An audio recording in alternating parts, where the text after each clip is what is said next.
Good evening, everyone, and welcome to the Longmont City Council Open Forum meeting, July 29th, 2025. I would like a roll call, please. Mayor Peck, Present. Mayor Pro Tem Ildago Faring, Here. Member Christ, Present. Councilmember Popkin, Present.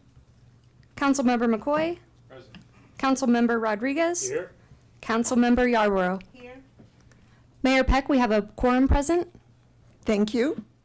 Before we say the pledge, I would just like to remind people that you can watch this meeting on the city's YouTube channel, also at longmontpublicmedia.org/watch or Comcast channels 8 or 880. Let's stand for the pledge, please.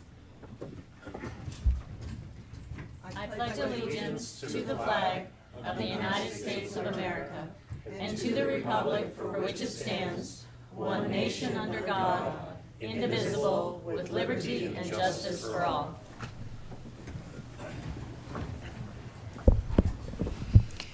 I am going to augment this meeting to bring it into a special session, which all of the councilors agreed to, in order to make a motion. The motion, hopefully all of you or some of you read the council comm in the packet.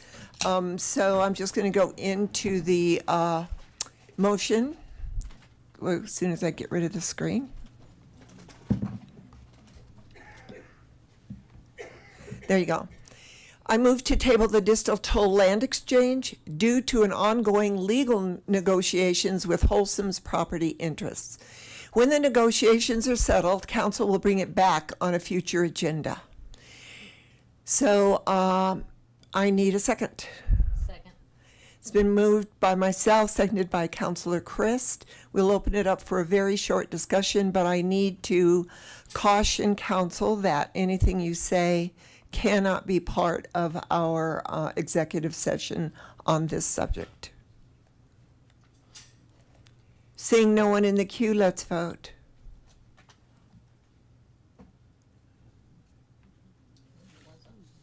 There we go.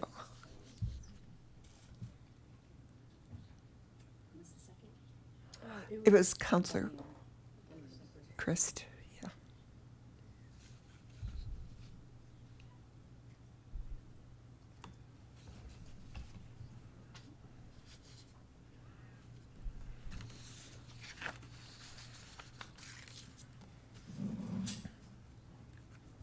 Who are we waiting for? Should be open.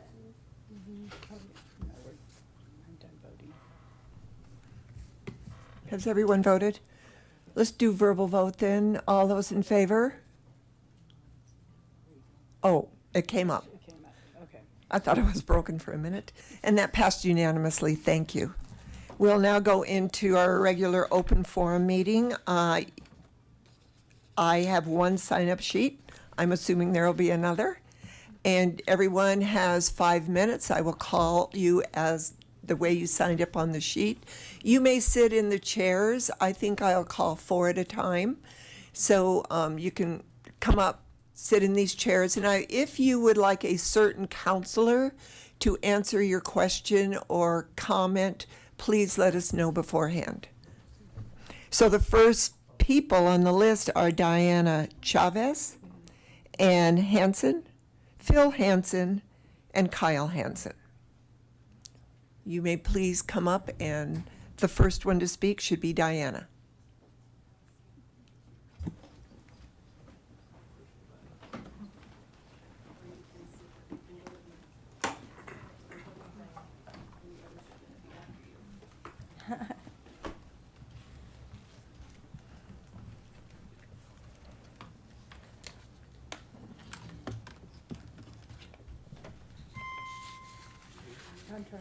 Oh, that's my time already. Oh, sorry. I have two, I was gonna submit copies for the council, but I had all kinds of technology issues today, so I have one copy. Should I just give it to her and? Yes, and we can Okay. make copies. Okay. Yeah, I couldn't print it at home or at work today. Good times. Good evening, Mayor, Council, and fellow citizens. My name is Diana Chavez. I live on Princess Drive in Longmont. I have been here before the council a number of times to speak and inquire regarding the AMI smart meters. I have sent emails to council members regarding the smart meters, with the exception of the most recent council members. I never received a reply from any council member, no answer to any question. I have sent letters to Daryl Hahn with questions regarding the smart meters and received no answer from him either. It seems to me that things have become a little bit out of balance here. My sense is that the mayor and council, for the most part, have taken their title and perceived authority to an extreme, forgetting that the Constitution that is to govern our nation, state, and community is of the people, by the people, and for the people, which causes me to question whether you take seriously your oath of office and if you consider your position as one of authority or service. I have recently been doing a book study, which is also a Bible study, and the title of the book is Celebration of Discipline by Richard Foster. Most recently, we have looked at submission, a difficult topic for sure. Quoting from the chapter on submission, the limits of discipline of submission are the points at which it becomes destructive. Romans 13 is a well-known biblical teaching on the submission to the government in verse 1. Paul says, "Let every person be subject to the governing authorities." However, when he, the Apostle Paul, saw that the state was failing to fulfill its God-ordained function of providing justice for all, he called it to account and insisted that the wrong be righted, and that's found in Acts chapter 16. Again, quoting from the book, were these men in opposition to their own principle of self-denial and submission? No. They simply understood that submission reaches the end of its tether when it becomes destructive. End quote. I don't like coming here to address you all. However, it is my belief that you have reached the end of the tether and what you are doing has become destructive. So I'm here to speak out yet again for myself, for my family, for my children, for my grandchildren, and for my community. I have questions that I would like to ask you in your position of service to the community. The people of Longmont deserve answers to these and other questions. Myself and others have heard from and know homeowners whose homeowners' insurance policies have been canceled due to the fire danger posed by the smart meters, which I have come to understand do not have a UL listing for safety and are not grounded. Several of us have called our insurance companies to inquire about this. There have been only 2 responses to our inquiries. Either the company is completely unaware of smart meters and we are told our policy is intact, or the other response is that the smart meter has essentially voided the fire insurance portion of the policy. What is your plan to extend the city fire insurance policy to include the properties where insurance has been canceled? Is there someone on council that would like to answer this? What is our answer to extending your fire insurance policy to cover the smart meters? Is that what you're asking? To cover homeowners who experience a fire at their property caused by a smart meter. From my perspective, that is probably we have not addressed that. Council has not addressed that, to be honest. Okay. But from my experience, just with other issues with fire insurance being canceled, the state is where that would land with state law on our insurance. The city has not addressed that to my knowledge. How about with any other counselor? Counselor Popkin? I thank you for coming before us. I don't think we've met before. No. I just wanted to clarify one piece of information that you shared, which was that the smart meters are not UL listed. According to our utility staff, all of the new electric meters, both AMI and the non-AMI ones, are UL listed and comply with all of our codes. So I just wanted to clarify that for the public and for yourself. Okay. And the other, excuse me, I want to, and to that extent, thank you, Matthew, for clarifying that. We have not experienced, to my knowledge, any fires in our city due to the AMI meters? Okay, it's my understanding that there's been one in Boulder, and we verified that with the electrician who worked on the property. And it's also my understanding regarding the UL listings that in the early part of the rollout, that the meters were not UL listed. It sounds like the most current ones are, but the ones that were in the early part of the rollout are not UL listed. And none of them are grounded. And that, according to a email that we received this afternoon from our LPC, they are UL. And they're all grounded. I'm just strolling through the email on my cell phone. I wasn't ignoring you. Okay, no, 91% of meters in the United States are these same kinds of meters, Mhm. which means that. Same email. okay. Mhm. Yep, and I'll just read this to you as everyone else has been telling me up here without their microphones on.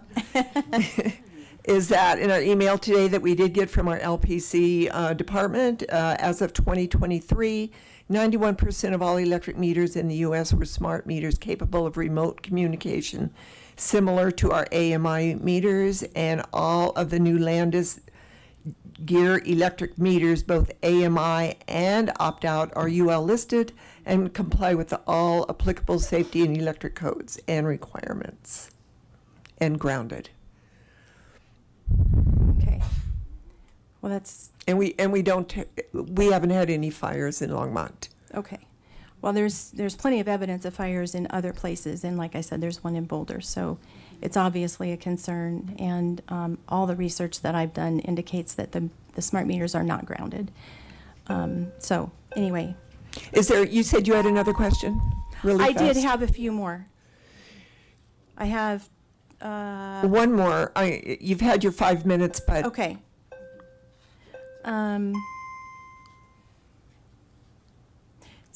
So, I guess you kind of addressed this, that does the city of Longmont consider the installation of a meter that is not up to applicable safety and electrical codes, that you constitute that as proper and necessary? I So, don't. but you're saying that they are. They are all up to that. codes, yes. Yeah, and who vetted the smart meters to, like, how can we know that for sure?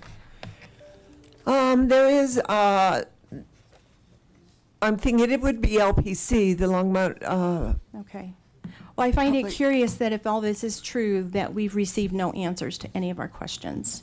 So that we've seems- answered those questions at several council meetings Okay. because it's been brought up many times Mhm. over the last couple of years. Mhm. So we have answered them. Okay. Well, thank you for your time. Thank you. And the standards that were and requirements are from the American National Standard Institute and National Electric Safety Code. Mhm. So, And that's on the website? Yes. Ann Hansen, Hello. hello.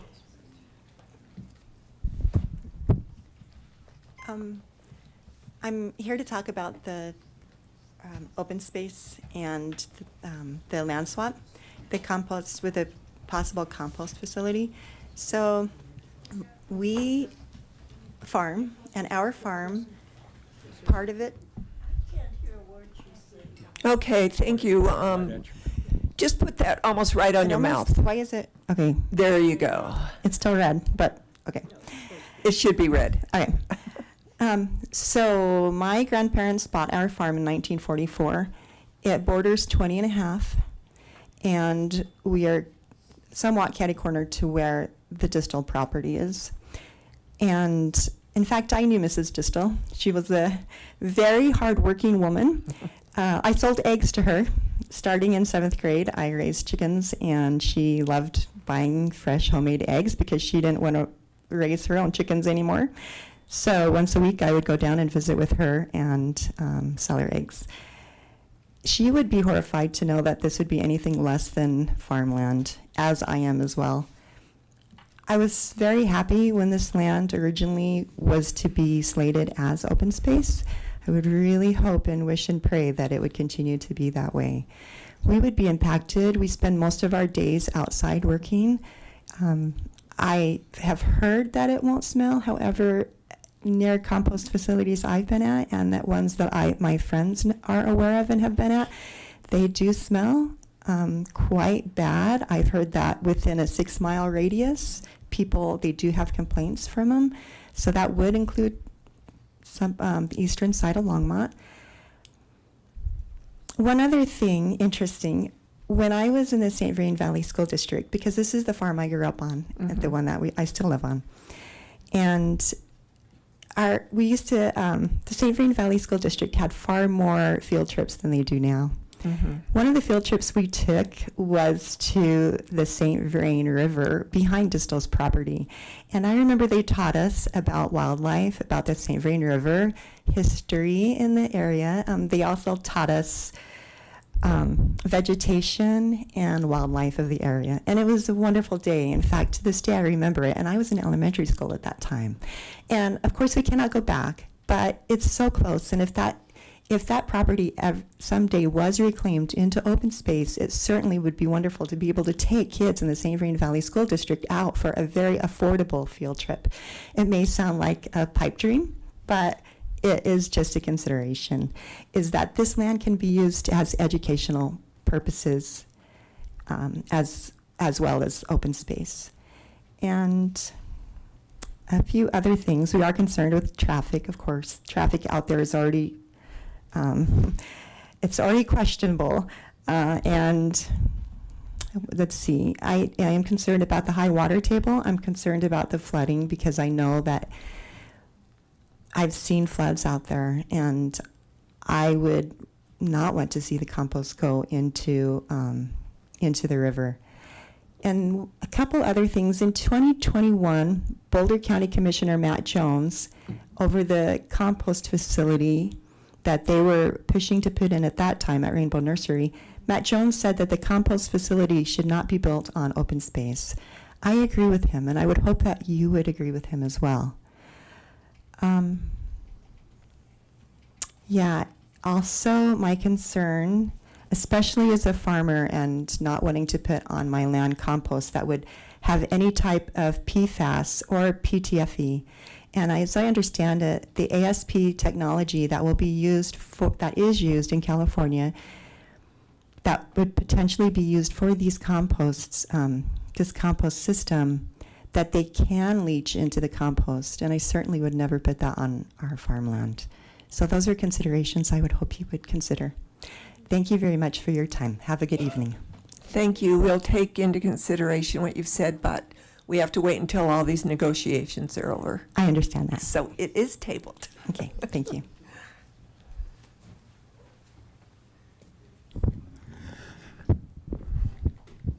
Hi, my name's Phil Hansen. Anna's my wife. We farm right next to the distal property. I would never use the compost, not because it's compost or I have anything against compost, but it's not feasible. It will not compare in price. I have one neighbor that uses compost, and I've talked to him about it several times. He said it's not feasible. The only reason he uses it is because it's so heavily subsidized by his county landlord, and they want him to use it. But he said it doesn't make sense financially compared to everything else that you can use. The other thing that really bothers me is if you have compost down there and you have a big flood, you've got a catastrophe on your hands.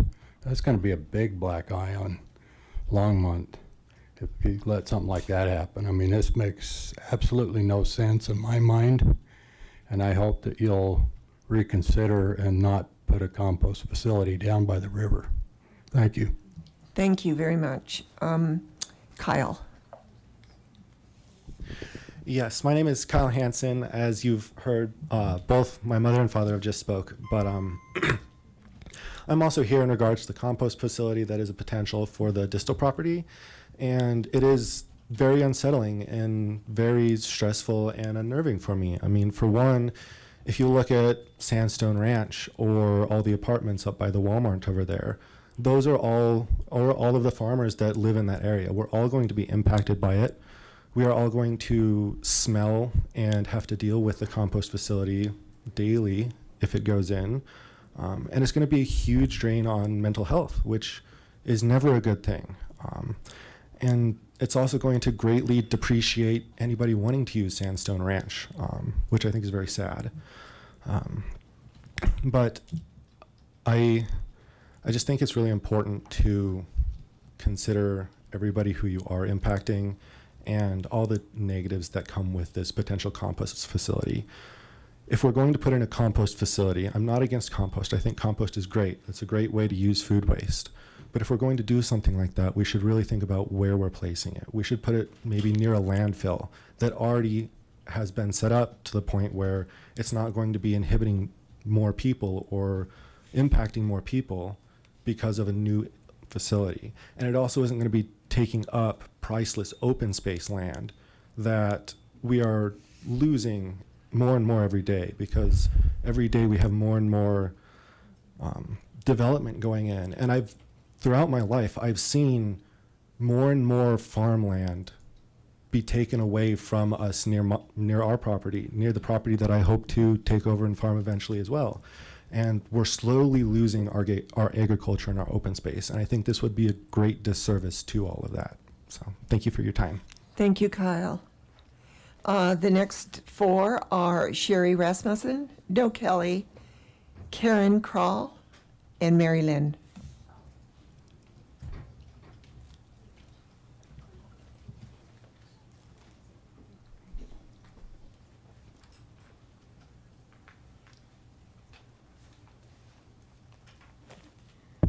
Hi, thank you, Mayor Peck and council members. I appreciate the time being able to speak. Would you tell us your name, please? Yes, sorry, I'm Sherry Rasmussen. Thank Okay. you. I'm a current resident of unincorporated Boulder County. I actually live directly across from the Rainbow Nursery, which is the prior site that the county had sought to put this composting site on about 5 years ago. I was one of 7 families that really challenged the county in putting it there due to the open space. They had acquired open space originally, then they bought the land in fee title, and then they ended up wanting to propose the composting site. Anyway, they ended up withdrawing that application and it didn't move forward, and we were grateful. We farm directly across from it on open space property. We do have a house on open space as well, so we're very familiar with open space. However, my husband was killed about 4 years ago to the date in an automobile accident, and I've maintained the farms. We have another farm that is actually just directly south of this proposed site, just a couple of miles. Actually, it borders the Hansons. Our family's been there over 100 years. We've had that farm. It's never been developed. It's 160 acres. We've got Boulder White Rock shares, Leggett shares, and again, we've never developed it. We continue to farm it. It's all row crop, and we've kept it as is. We actually have another farm just about a mile to the east of this farm, which is southeast of this proposed site. So both farms are directly, heavily impacted by this proposed site. That 140 acres is also never been developed, row crops, and has water rights on that as well. I bring all that up because I just feel like I can't escape this composting nightmare for us. Our family, again, very traditional farmers. We mind our own business. Getting up here and speaking in front of you is not something I enjoy, and it's not something our family would ever want to do.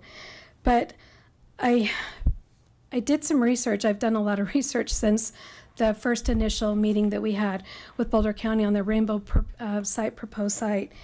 And I guess my question for you would be, This is going to be a different composting site than what I feel I have read through the A1 composting. The A1 composting site is strictly manure. This site is food.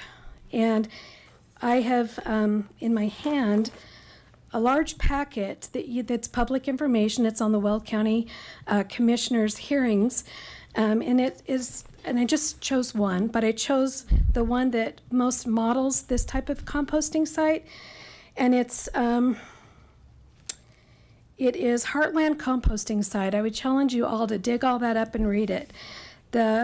It's been plagued since 2010, which is its inception, with problem after problem, and sighting after sighting, which most of those sightings have really never been resolved. There's been traffic impact studies that have been done. There's been groundwater issues that are still not resolved. Noise, smell, the smell alone, you can read through the docket, but there's I'm reading straight from the hearing certificate showing testimony during the land use cases. There are over 63 items found in this certificate that were provided to the Weld County Commissioners, and again, many of which were never resolved.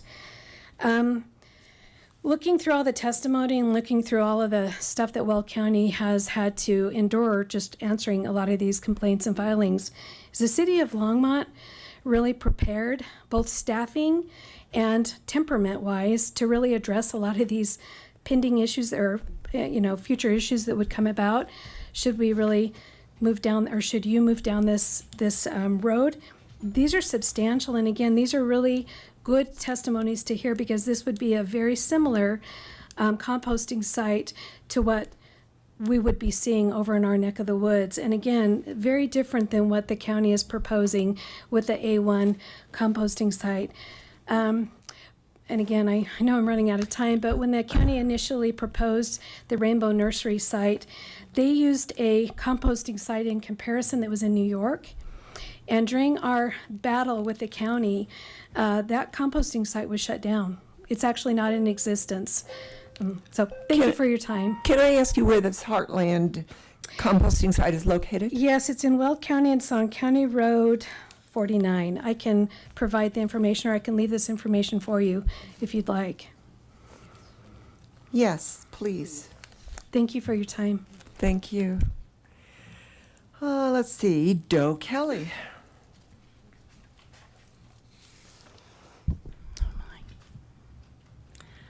Oh, I'm Doe Kelly. I live on Barberry Drive in Longmont. Most of you know that already, but anyway.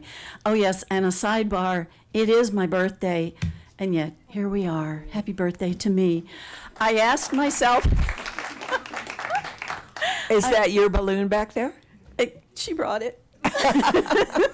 Yes, it is. I asked myself what I wanted for my birthday. 3 things came up. The first one was save the bees. We lost 75% of our commercial honeybees, according to CBS News, this past, 10 months from right where we are now. The second one was save the humans, and the third one was save the planet. Now, my friend and I are going to be reading Maria's self-written obituary. But before that, I have something that I wrote that is really personal to me. It's not about Maria. It is about Maria, but it's about me and all those who suffer from electrohypersensitivity. And it's called Canaries. We are your canaries, your delicate ones, your early warning system. If we die, you die. That is our purpose, to raise the alarm. And now, the alarm has been raised. The threat level of excess electromagnetic field exposure is greater than ever. It took me 2 weeks to figure things out at home when the Nextlight wireless internet was introduced to our living room, and I was microwave injured. 2 long, torturous weeks, physically, emotionally, and mentally, of not knowing where would I go to escape this torture, and how would I survive in this increasingly wireless world of continuous invisible microwave signals and other toxic electromagnetic fields that inform every nanosecond of my and our waking hours. This is a cry for the right to exist in peace, in the comfort, security, and safety of our own dwellings, free of invisible toxic EMF. This is a cry that's not going away, not by a long shot. It's a cry for humanity and for compassionate understanding of a situation that some dismiss as nonsense or it's all in our head. We Canaries and other people of good faith and deep knowledge on this subject of wireless harms and smart meters, we've been telling you, Longmont, for 5 exceedingly long years, that this wireless rollout would come to no good. Now your canaries have come home to roost, caught entangled in the spider's net, this invisible mesh network, gulag and prison that is the dream of dictators and other faceless people without conscience who seek to control or cull their herd. We will not be controlled, nor will our voices be silenced. Now I have a trigger warning. The following has been written by Maria and subsequently posted by Maria's friend. It contains discussion of self-inflicted euthanasia. If this topic is particularly sensitive for you, please be forewarned. Title: Maria's self-written obituary. Date: March 2019. Subject: Canary dies. Name: Maria Sargent August, aka Ani Tupten Sondru. Born August 3rd, 1970, died March 12th, 2019. On March the 12th, I chose to end my earth walk and reunite with the mother of all things. I wanted to free myself from the straitjacket of electrifying pain and neurological debilitation of electrohypersensitivity and Epstein-Barr virus. These hidden modern-day epidemics humbled me and connected me to the great suffering of others. Yet they also shattered and dehumanized me. The constant tension of strange symptoms and crushing pain left me cut off from a life of embodied prayer and active altruism. I felt alienated from my true nature and impotent to be of service. I decided the greater good was to give my life with the aspiration to raise awareness and help others. As Thomas Merton said, man has no greater love than he lay down his life for his friend. If anyone asked, you can say I ended my own life, but it would be more accurate to say I died from electromagnetic field or EMF poisoning. I'm not ashamed of my actions. They were based on compassion for my own suffering and the desire to prevent more people from becoming sick. Thank you. Thank you, Doe. Karen Kroll.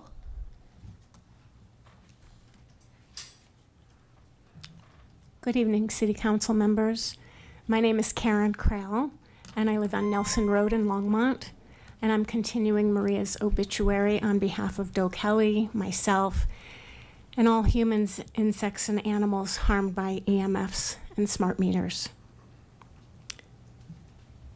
I'm not the first person with electro-hypersensitivity to die by their own hand, but perhaps I'm the first to publicize it. And that's my whole intention. Let me be the poster child for this 21st century plague. Let me be the impetus for positive change. What sends a stronger message than death? The message is seek the truth and learn how to protect yourselves.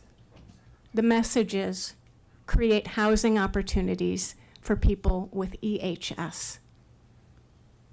Man-made electromagnetic fields, EMFs, at current astronomical levels are unprecedented in human history, and they are not safe. Human cells cannot function properly under this 24/7 radiation shower. That is why people are getting sick. I chose to die so you would know how important it is to reduce your exposure to this invisible toxin. I chose to die so the world would see that safe camps for EMF refugees are desperately needed. EHS, electrohypersensitivity, has all the ingredients of torture. Cause someone intolerable pain, separate them from community, and prevent them from sleeping. Is that a risk you're willing to take? Is that a life you want for your children? It's much, much easier to prevent than to cure. And those like me who get a severe case find there is nowhere to live, detox, and recover. Let us care for this growing population of our society. Now is the time to start developing wilderness safe havens. Every person deserves a safe place to call home. I do not want a funeral, memorial service, or life celebration. Instead, please help the living by honoring my 3 final wishes. Thank you, and may you be well. Maria's 3 wishes. 1, take simple steps to lower your EMF exposure and stay healthy. Organize housing for people sick with EHS. Resources for this are the book, The Non-Tinfoil Guide to EMFs, and the Safe Haven Vision for a Permaculture Camp for EMF Refugees, to be found at the Environmental Health Trust website. 2, cleanse your body of radiation, viruses, heavy metals, and pesticides, which cause electrohypersensitivity and other chronic illnesses, including lupus, Lyme, MS, RA, and cancer. 3, take extra good care of each other. Spend time each week in loving service to a sick, injured, or household person. Let them know they are not forgotten. This is the true purpose of being human. Resources for this are the books Everybody Always by Goff and Peace Pilgrim.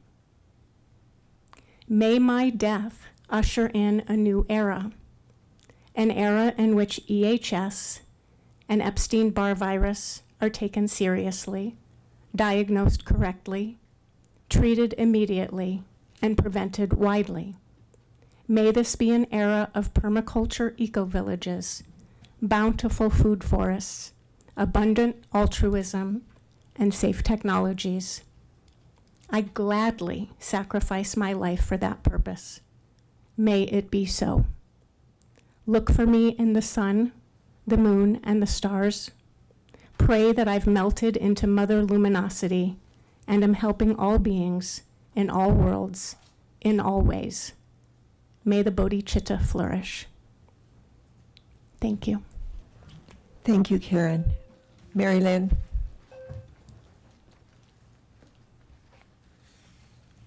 Good evening. My name is Mary Lynn, and I live on Atwood Street.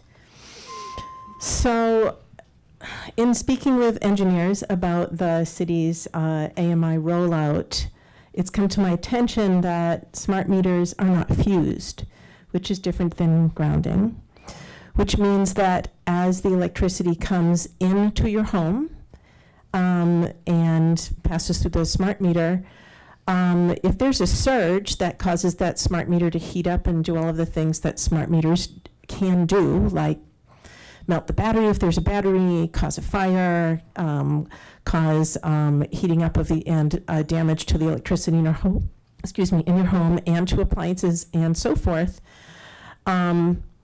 there's nothing to stop that from happening. I'm wondering if the city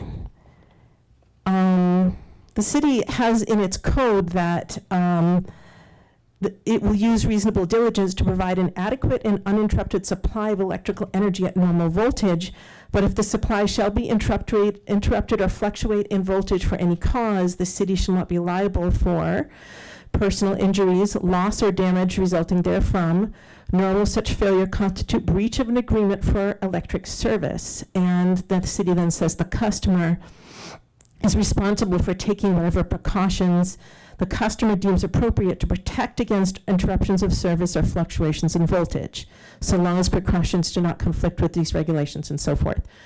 So my question is, what does the city expect us to, those of us who, in the city who have these meters that have this, fuse problem to do in an instance where there was a fluctuation that caused a problem with the smart meter.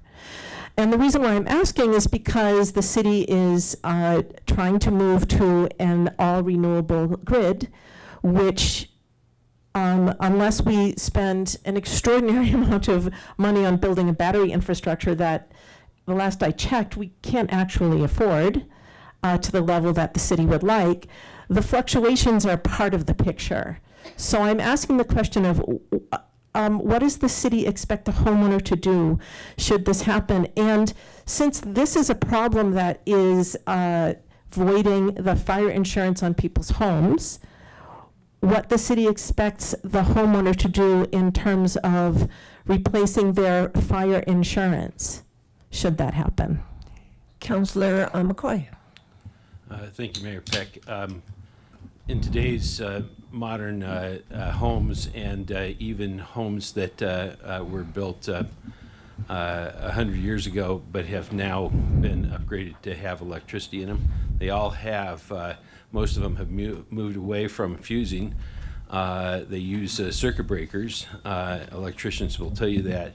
And so, of course, they don't have fuses, and then they have circuit breakers. Excuse me, the smart meter is before the fuse and circuit breaker system. It's not. It's not affected by that. It's prior to that. No, it's where the energy comes in before it hits the fuse box in the circuit breaker system. Yeah, it doesn't require that. The fuse box is in the house, so just saying. But it's not on the smart meter, so the smart meter can still You don't need it on overheat. smart meter when you have that, and we have applied all the legal requirements and all the appropriate requirements on all of our smart meters. We're not hearing. I have never once heard anything about fires that are associated specifically like this all over the country. It's not happening here. People aren't losing their insurance due to that. They're losing their insurance for other things like in the mountains not having proper abatement for making sure that they've done the proper fire mitigation. But they're not losing their insurance because of smart meters in those situations, nor are we here. Well, I'm telling you, I spoke to an engineer who just recently who actually builds grids, and he said that this is actually a real problem, and it's because there's no fusing prior to entering the circuit breaker system of the house. And there are concerns. Folks are bringing the specifications of the smart meters that are used in this town to their insurance company, and they're saying, no, that violates our policy. So I do believe that this question has not been answered and does need to be answered. So that question needs to be answered by the insurance companies. Of course, they're not going to have their policies upgraded immediately to cover anything new. They never do. So it's just like if you have fire insurance on your policy now, until there is a fire that has been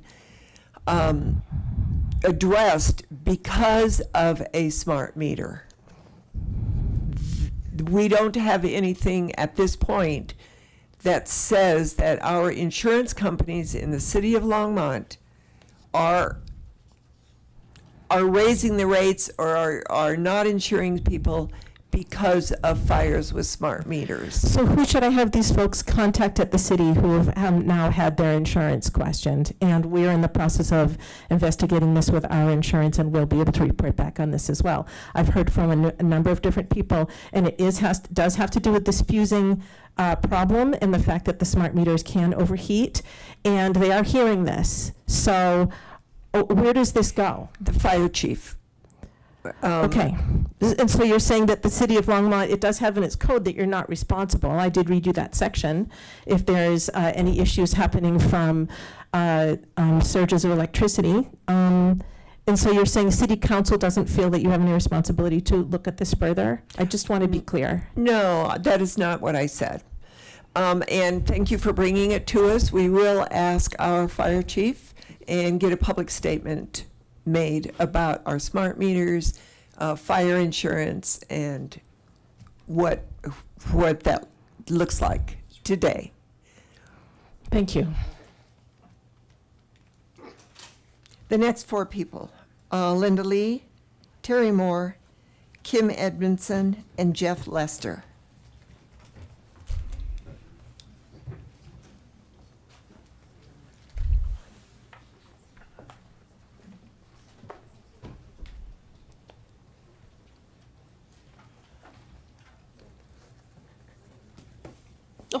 Hello. Good evening. Thank you for letting us be here tonight. My name is Linda Lee, and I live on Heirloom Way in Longmont. I would like to introduce you to my 85-year-old mother and my two brothers, Josh and Justin. They are the reason I am here tonight. Regardless of your views on smart meters, we personally have been trying to keep them off our home, including the opt-out meter due to health and security issues. My brothers were both diagnosed back in the late 80s with PCAN. It is a neurodegeneration with brain iron accumulation, formerly called Hailey-Spatz syndrome. It is a genetic degenerative disease of the brain that can lead to Parkinson-type symptoms, dystonia, dementia, and ultimately death.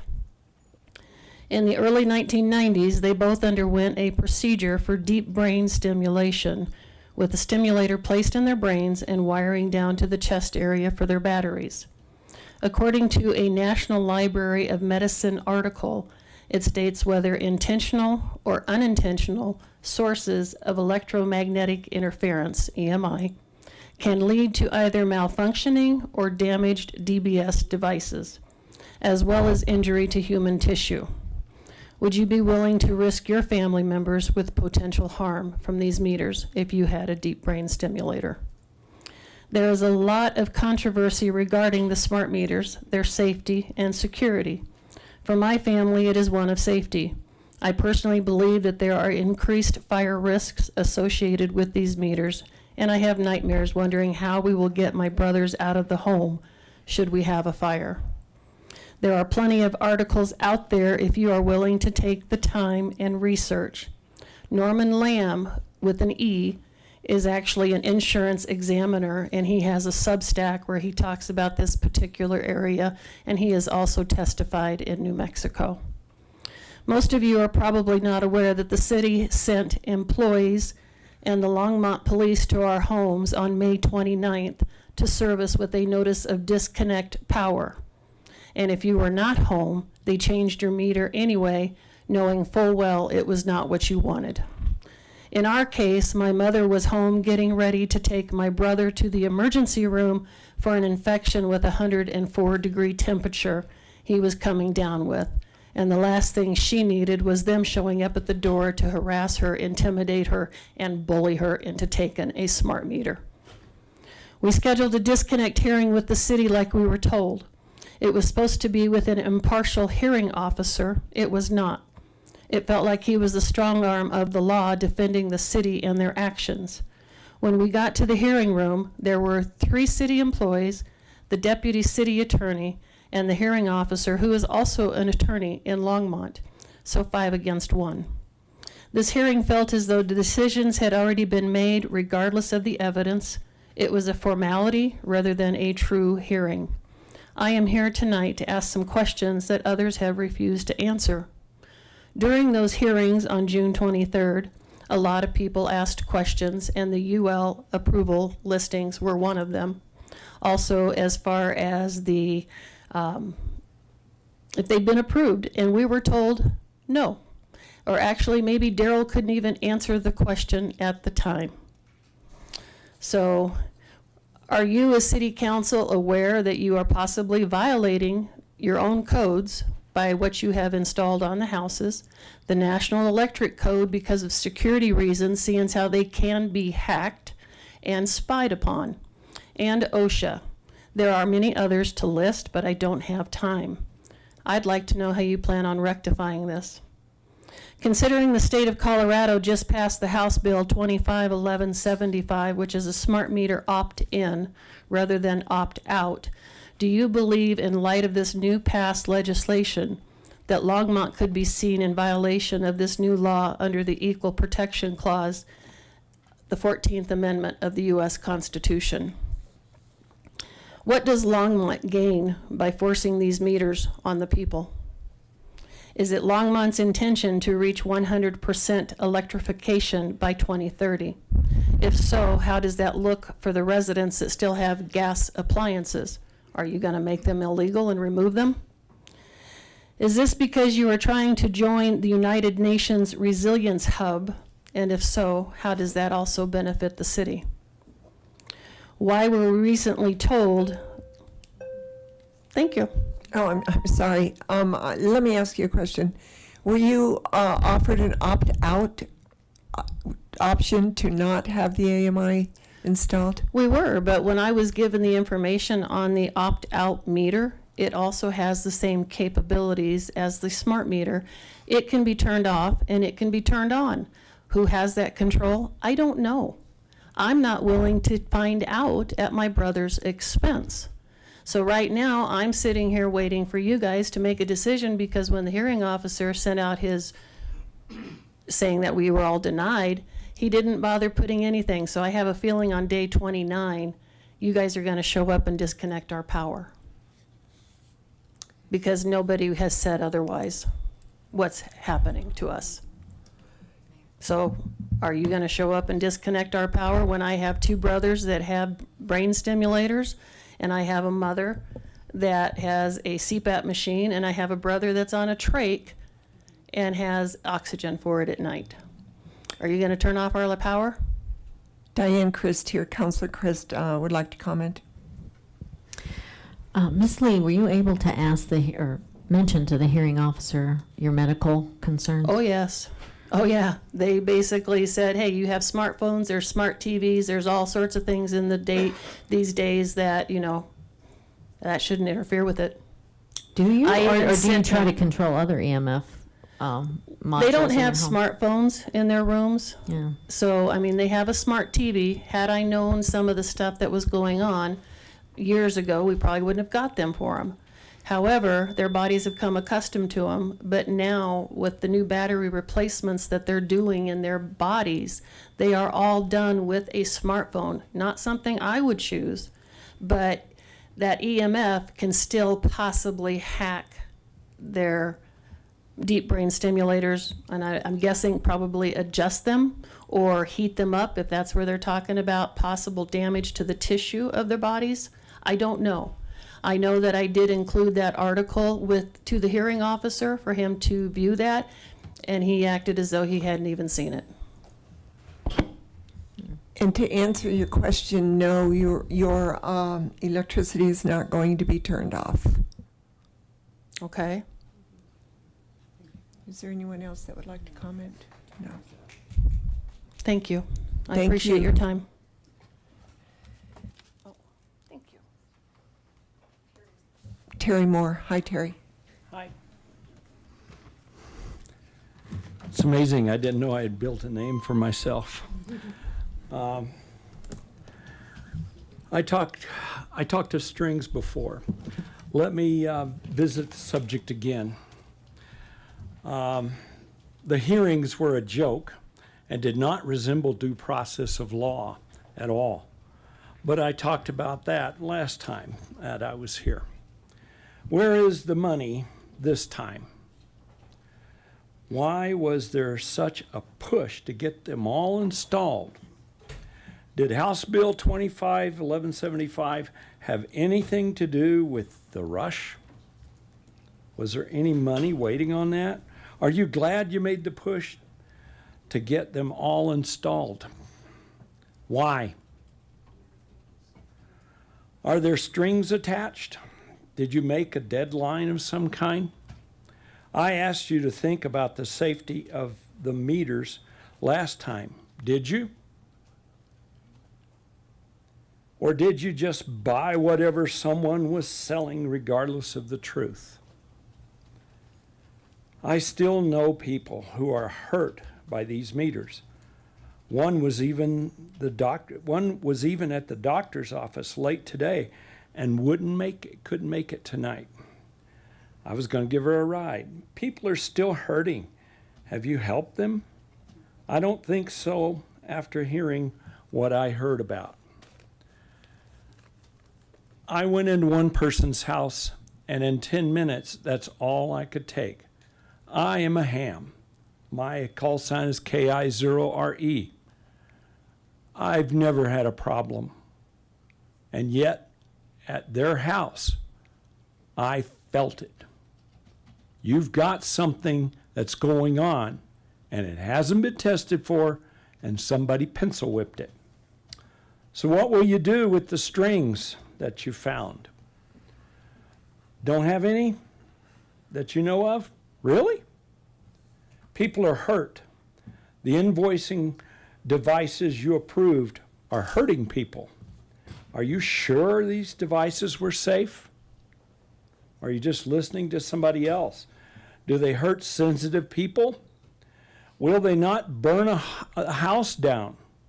I just want to let you know, it doesn't take much to heat up a lithium-ion battery. And once it catches fire, it makes its own oxygen and burns like crazy. And anything close to it will burn down. Are you and each of you sure our neighborhoods are safe? This is not the end, this is the beginning. I know you don't like lawsuits. I'm guessing with the new state law, you might discover a few. I have somebody to show you here. Must have dropped him.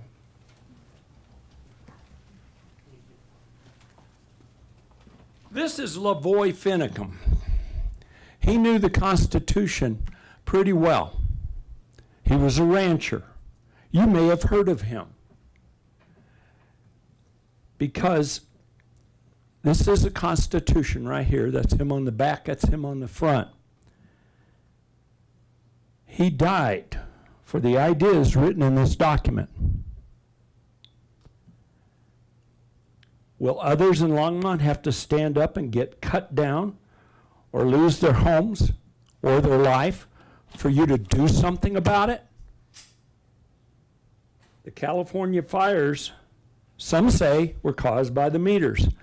I remember seeing a report that this guy had two houses. He was renting the back one and living in the front one. The back one is gone because of the fires, and it clearly started at the meter. But he had an old meter on the back one, and surrounded by fire, it didn't catch. Amazing. Does the sun warm the batteries too much?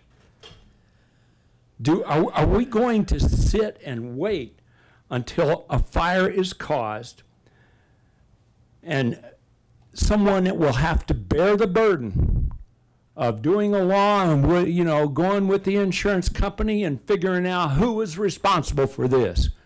Will it come back to these meetings? Thank you. Thank you, Terry. Kim Edmondson.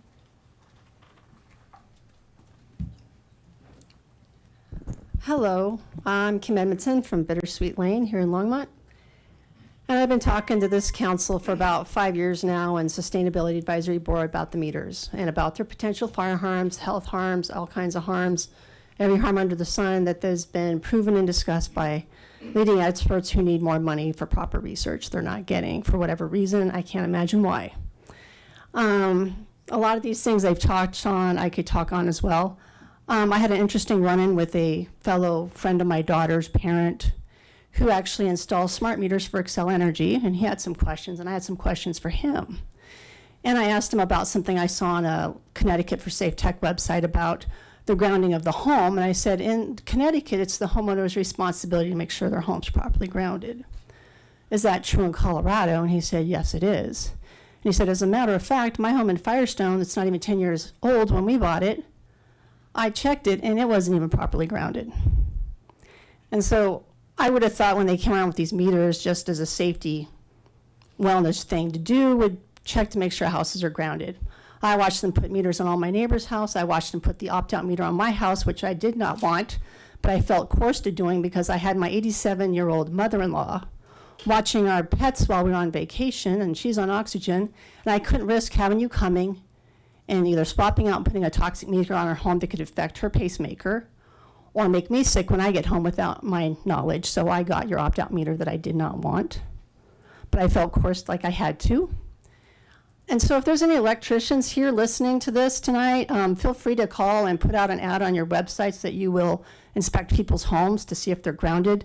Because I doubt mine is, because where my meter is and where the foundation is and where the ground is now, there's probably about 8 inches of ground. I can't imagine it's still grounded if that is indeed a factor at all in helping avoid a fire. Another thing is during the Marshall Fire whole thing, one of my husband's good friends came to our house while his house burned. He actually watched his house burn from our living room. And we got to talk to him through the whole process of what's going on with the insurance and the fire insurance and all this. And he said one of the big problems they had was the foundation wasn't covered. And because of that, they could not afford to rebuild, and they up and relocated their family to Virginia Beach, where he was from. They couldn't afford to stay here with all the codes and all that stuff. And so my husband's like, well, I don't want to have happened to us what happened to him.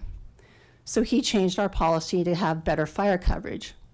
Well, just this week, he's like, you won't believe this. Our homeowner's insurance has more than doubled, Kim. We haven't had a chance to call him to see why.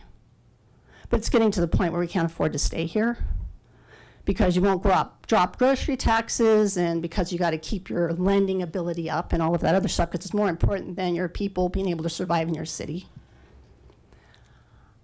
So there's that factor of it. And then there's like other things. I'm looking at other states to move, and I'm like, well, Utah's looking good. They removed the fluoride from their water. Can you guys do that? I mean, it's out there now. It's a known neurotoxin. Is that something we can discuss?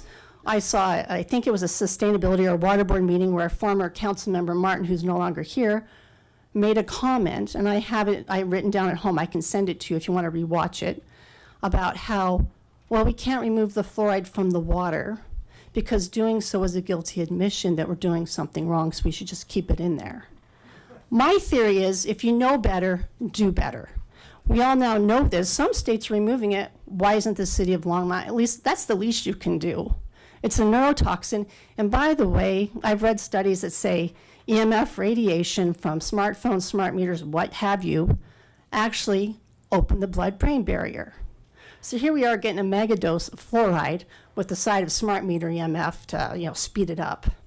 So we're all too snowed out to pay attention to what you're all doing or something. I don't know. It just seems kind of crazy, and I would hope that maybe that's something you can give us, since you won't give us properly, grounded meters that don't have smart tech in them, like a good old classic dialed analog meter. That's what I would like to see. I would like to have you zones. Maybe you should take some of your new apartment and put digital analog on them and advertise them as EMF lowered zones. Something. Just an idea I thought I would throw out there, because I've been at this for a long time and I'm getting tired. We had a great vacation visiting our national parks this summer. I actually felt decent. We got home, my husband felt like total shit when we got back to our house. He's still in denial, it's making him sick. And the thing that's sad is most doctors have no clue what radiation sickness looks like. There's probably tons of people here that have issues that have no idea. Thank you, Kim. Okay, Jeff Lester.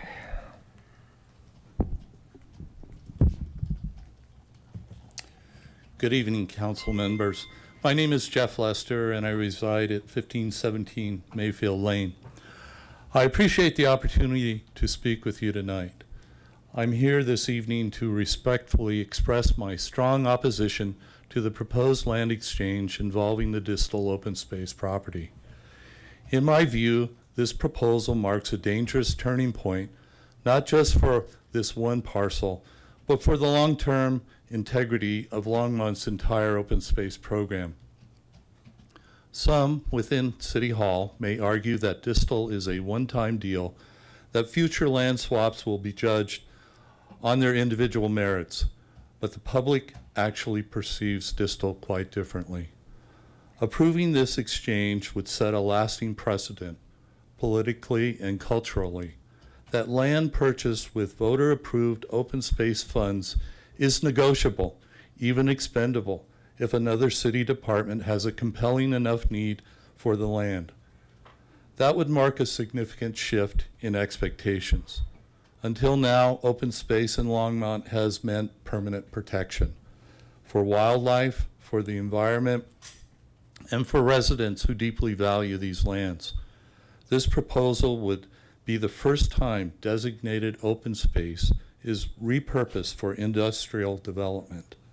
It crosses a line, and once that line is crossed, it becomes far more difficult to defend in the future. This isn't just a slippery slope argument.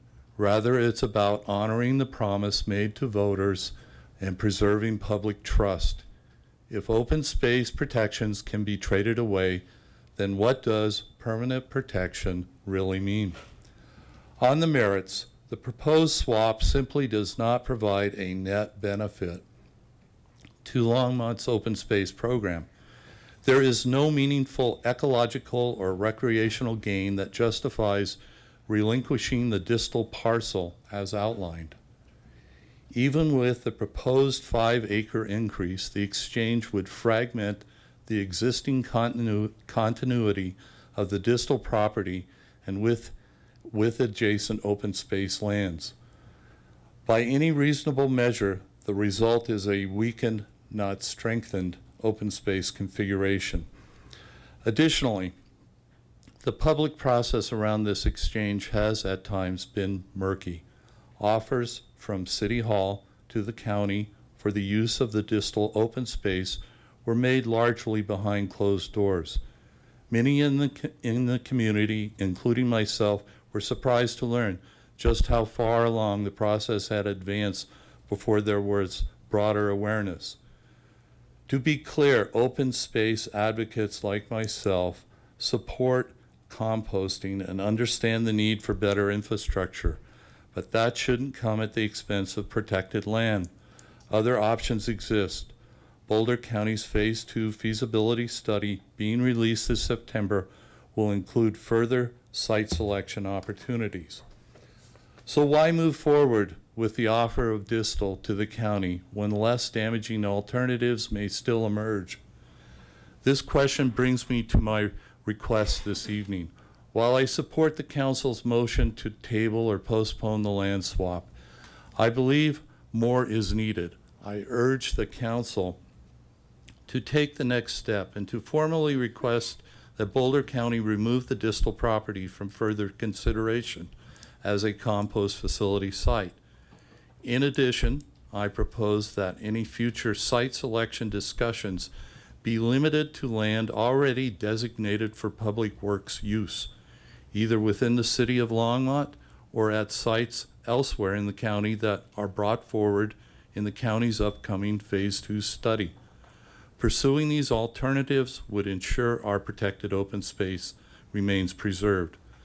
Composting is a worthy and necessary goal, but it belongs on land set aside for infrastructure, not on land set aside for preservation.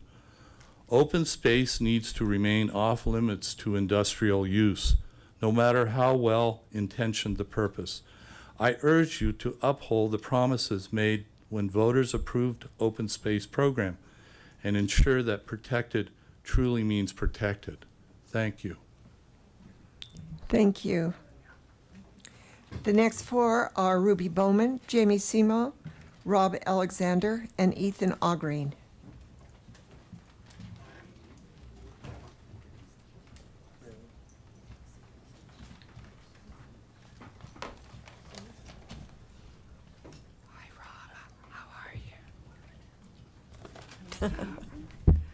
Hi, my name is Ruby Bowman, 1512 Left Hand Drive.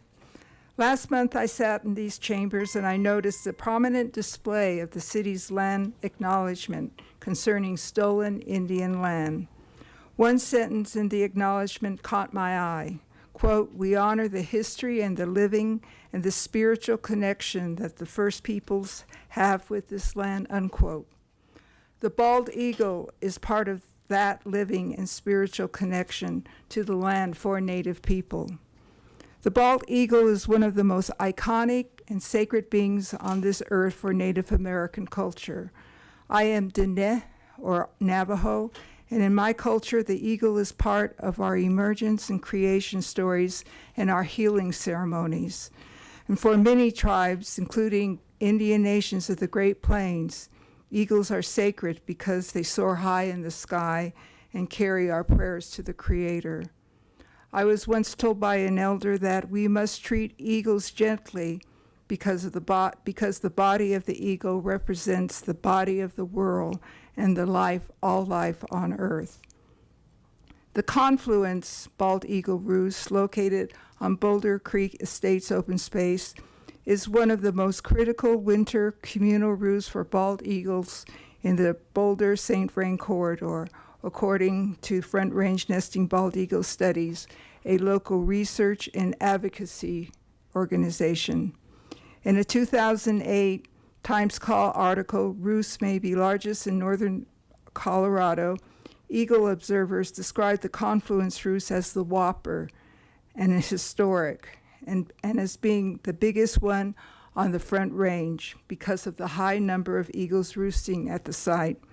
However, over the years, there has been a downward trend in the number of eagles at the roost, and I fear increased light and noise pollution and other human disturbances generated by a composting facility and a city development complex at Distal or at Toll will further compromise the integrity of the Confluence roost and eagle habitat along Boulder Creek.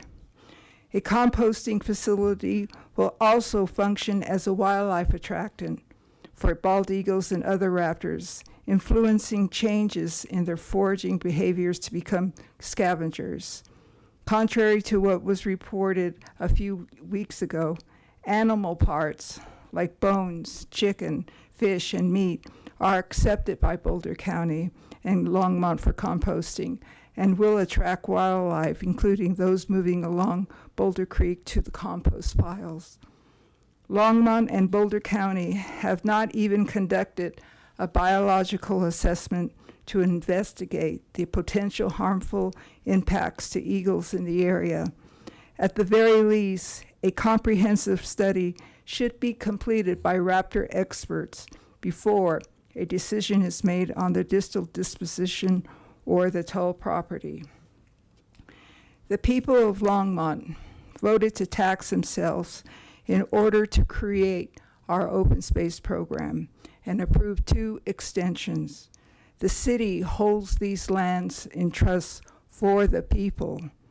The land swap is a bad deal, not only for the people who voted for the open space tax, but it's a devastating proposal for vulnerable wildlife species, including bald eagles who inhabit Weld County as their home. If the city is serious about honoring the spiritual connection that the first peoples have with this land, then you have to honor the bald eagle. The long-term well-being and survival of our eagles along Boulder Creek should be a primary concern for this council and our community. Thank you. Thank you, Ruby. I do want to say that I agree. We all know that there were, that was a huge eagle's nest in that area, but many of those disappeared because of the 2013 flood. It wasn't all because of human activity. Some of those trees were knocked down, died, and that is why some, I'm not saying all, but it wasn't just because of human activity that they left. What will be impacted is the whole corridor, a 4-mile corridor on Boulder Creek that contains the Eagle Roost system. And the middle roost, it's been documented that roost has collapsed because of nearby development that have impacted that particular roost. And I'm concerned that's going to continue to happen as if development happens at Distal or at Tull. And I don't think that's something that the city should move in that direction, destruction of our wildlife and bald eagles. Okay, thank you. Jamie Simo. Jamie Simo, 517 Independence Drive. Mayor Peck and council members, you just voted to table the Distal Toll land swap decision due to ongoing negotiations with Holcomb. Regardless of the direction of those negotiations, nothing coming out of them could justify this proposed land swap. Therefore, instead of merely tabling this decision, you should have outright denied it. At the December 17, 2019 Longmont City Council meeting, council voted unanimously to approve the purchase from and lease back to Holcomb of the Distal and Toll properties. Mayor Peck and council members Hidalgo Faring and Rodriguez were on the council at the time and voted on that ordinance. Per Longmont's integrated reclamation plan for the St. Vrain Creek corridor, drafted almost 30 years ago, both Distal and Tull were set to be purchased for open space. But due to the need for a space to store clean fill dirt for infrastructure projects, the majority of Tull was instead purchased for use by utilities and public works. At the time of purchase, it was fully understood that Distal would require reclamation before becoming open space, and there was no talk that it would be difficult to restore, as the city now claims. In January of 2025, you brought forward the idea of building a Boulder County composting facility on Distal, completely going against the integrated reclamation plan and its updates, which 6 Longmont mayors, including Mayor Peck, reviewed and supported. The proposal to swap Distal for Tull was then sent to the Parks and Recreation Advisory Board, PRAB, for a yea or nay as required by the Longmont Municipal Code. PRAB recommended that the swap not go forward. Instead of listening to PRAB, instead of listening to former Longmont mayors, former Longmont city managers, former state senators, former Boulder County open space directors, or even the former Longmont open space director who supervised the purchase of Distal, all of whom have outlined the reservations about the swap, you have repeatedly kicked the can down the road. I and my fellow friends of open space are not obstructionists. We're not NIMBYs. We are in support of composting, just not on city open space. But let's be clear. This isn't really about composting, is it? Your own staff said that the land swap should be approved regardless of whether a composting facility is built on Distal or not. Boulder County isn't even going to move forward with anything until its compost feasibility study is complete and analyzed. Tull is in the floodway. It's going to be hard to build anything there. That's why Public Works wants Distal. What they want to put there hasn't been determined yet, though. I've said it before and I'll say it again. This land swap is a violation of public trust and sets a bad precedent. At the PRAB meeting last month, city staff admitted that this kind of exchange could and would become more common. I'm not sure how many of the 74% of voters who voted to make our open space sales tax permanent last November would have done so knowing that the properties their tax dollars purchased could be flipped for development. When the land swap comes back before council, I ask that you deny it once and for all. Thank you, Jamie. Thank you. Rob Alexander.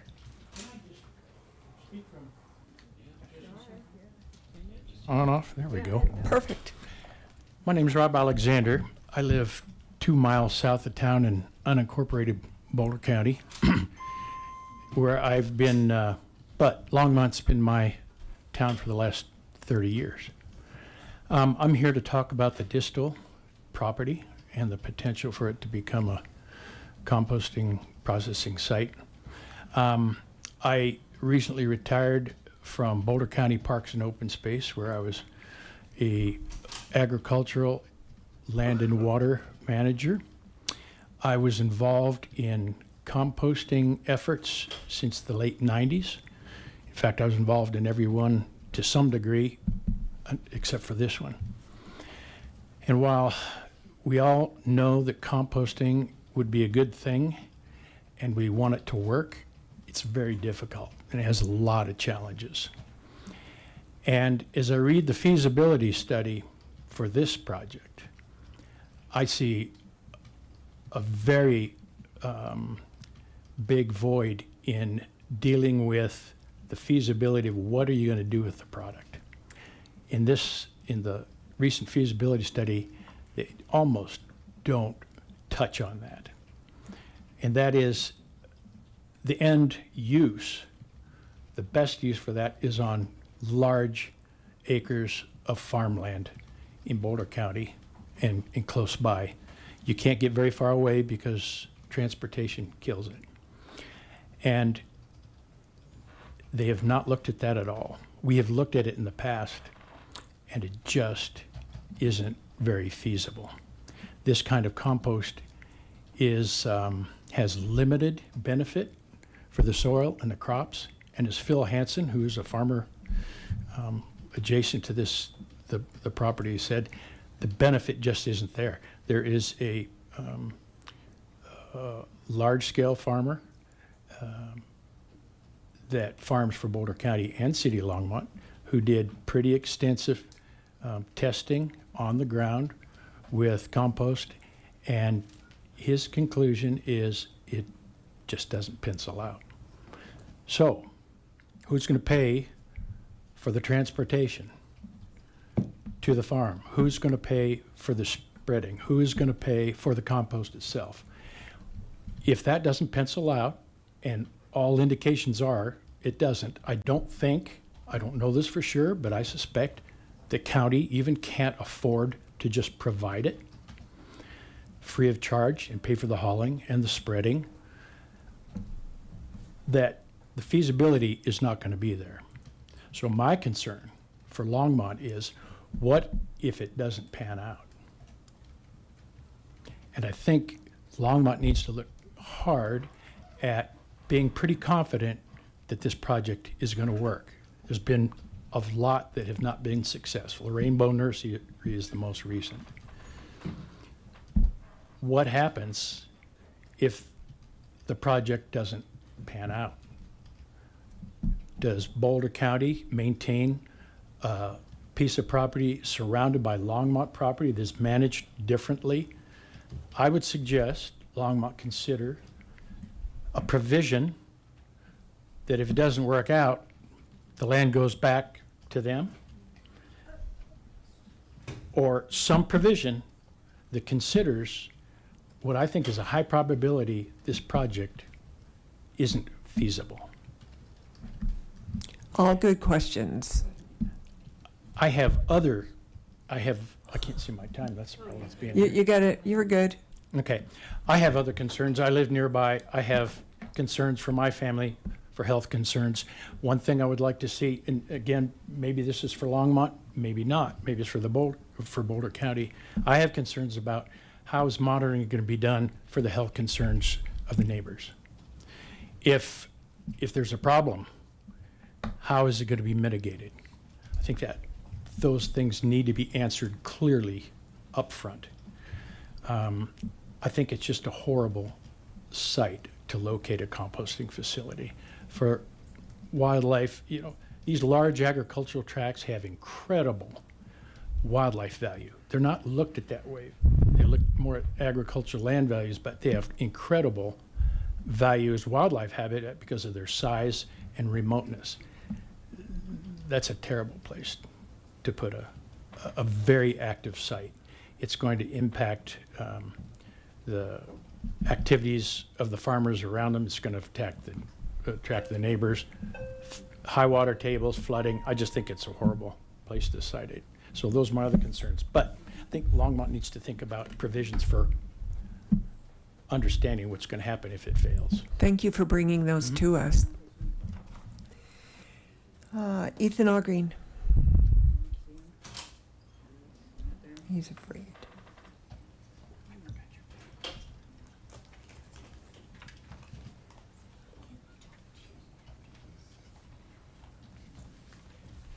May I give a handout to council? Sure. Give them to the city clerk.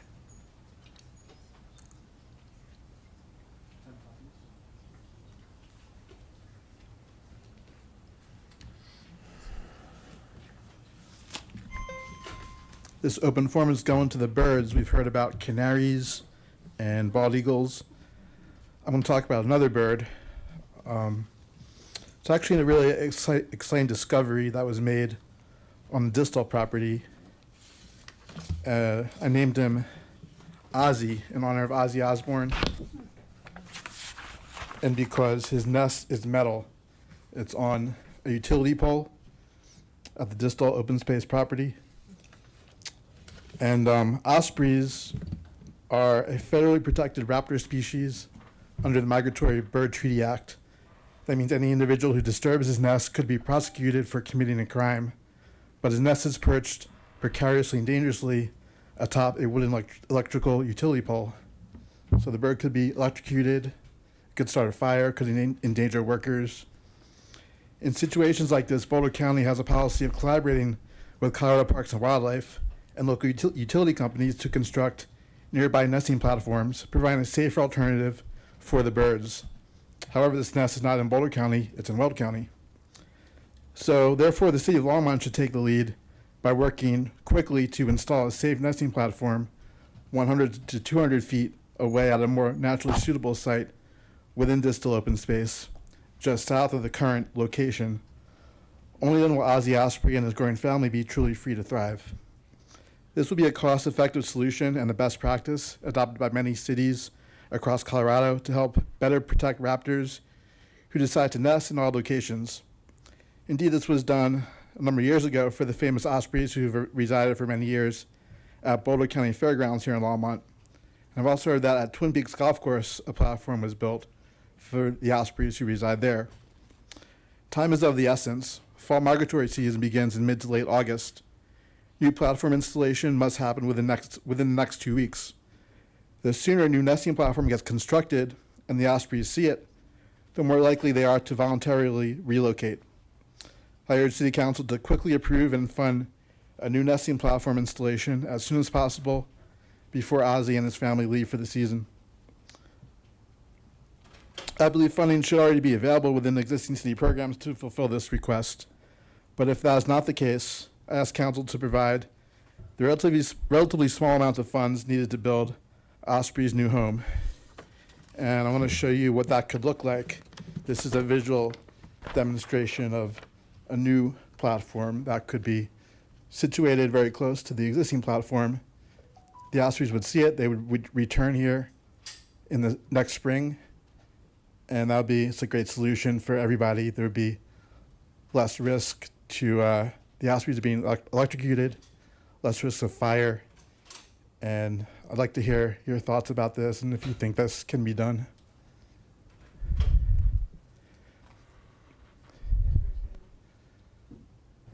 Mayor Pro Tem. Thank you for bringing this to our attention. I would like to talk with staff to see if this is something that can be accomplished. Thanks for bringing this to our attention. So, yeah. Well, hopefully the rest of council's on board with that too. Councilor Yarbrough? I agree. Thanks for bringing this. I know we talked at the farmers market a little bit about it, and I appreciate you bringing this forth, and that gives us something to look at, and I think it is important as well. So thank you. Yeah. Thank you. It's important that the ospreys not be disturbed before they leave for the winter. And usually the baby birds, the fledglings, will stay after the adults already leave. So need to be careful about that. The nest, it could be removed from the utility pole if it's confirmed that there's no ospreys there. But you definitely don't want to endanger any eggs or any live birds because that would be violating federal law. Okay. And just a little bit more about how cool ospreys are. When young ospreys like those in Ozzie's nest first spread their wings in late summer, they're not just learning to fly, they are preparing to leave everything they've ever known. Their parents have spent months shielding them from storms, feeding them fish pulled from the water, and ospreys eat almost entirely fish, and guarding their fragile nest high atop a utility pole. And then the parents take flight, bound for a warmer climate, leaving their fledglings behind. And the young ospreys wait. They practice flying, they learn to hunt, and then driven not by example, but by instinct alone. Is that my time? It is. Thank you so much. Thank you, Ethan. The next four, I'm going to see if I can pronounce this name. Is it Masleys, Lurch, George Avery, Gordon Pedro, and Ed Preston.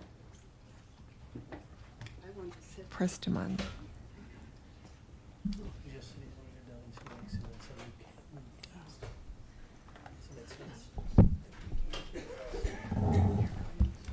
But you should have said that with your microphone on.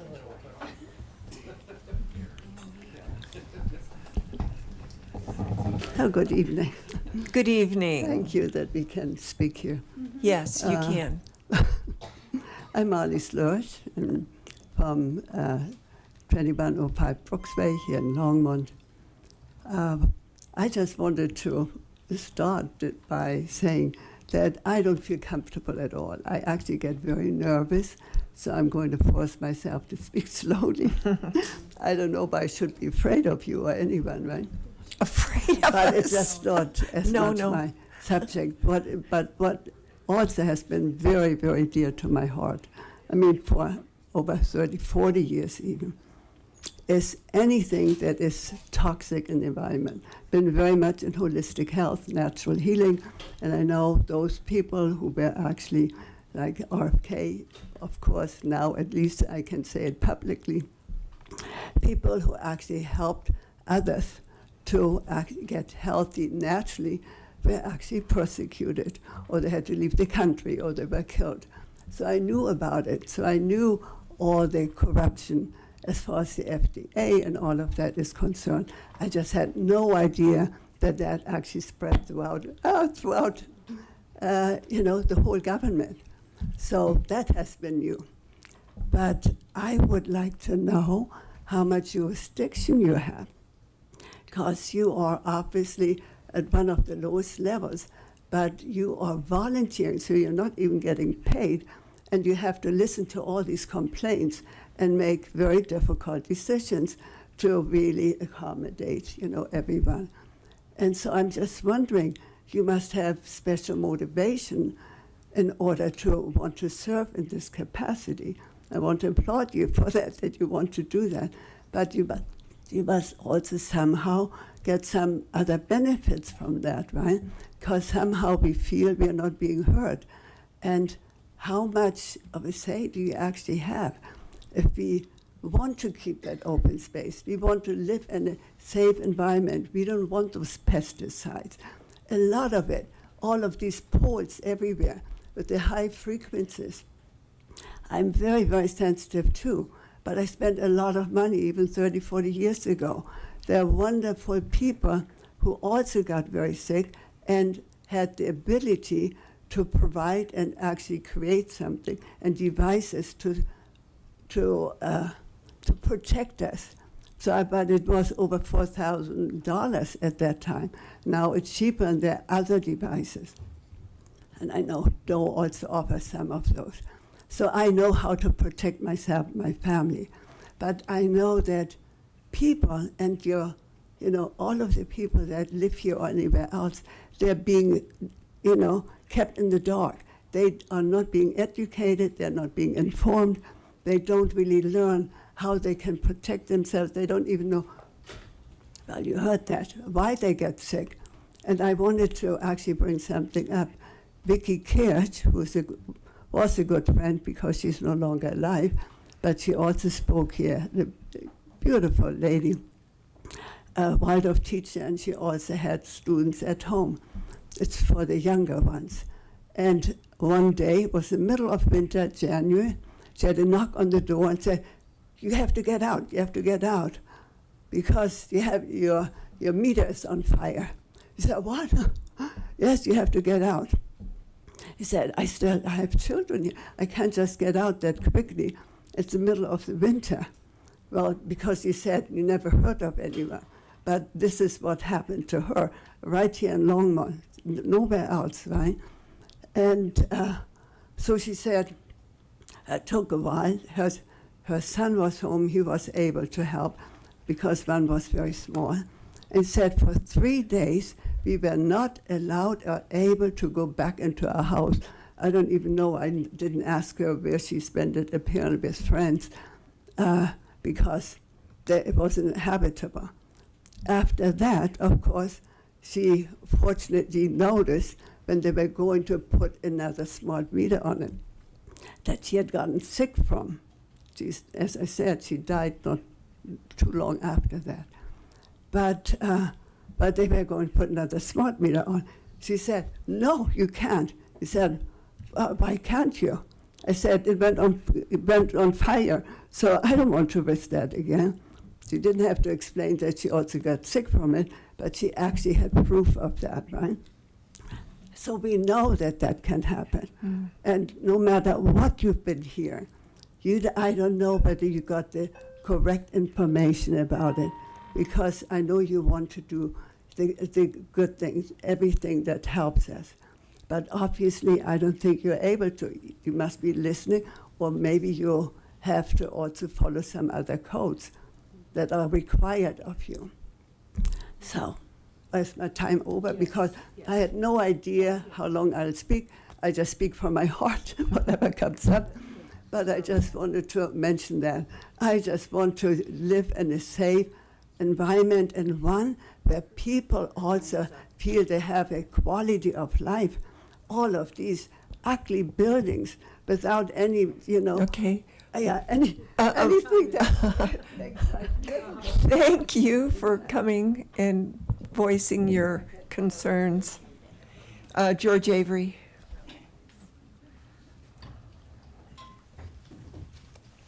Hello, Mayor Peck, City Council members. I appreciate you giving us the opportunity to speak on the distal toll. I just want to remind everybody, I'm a native to Colorado.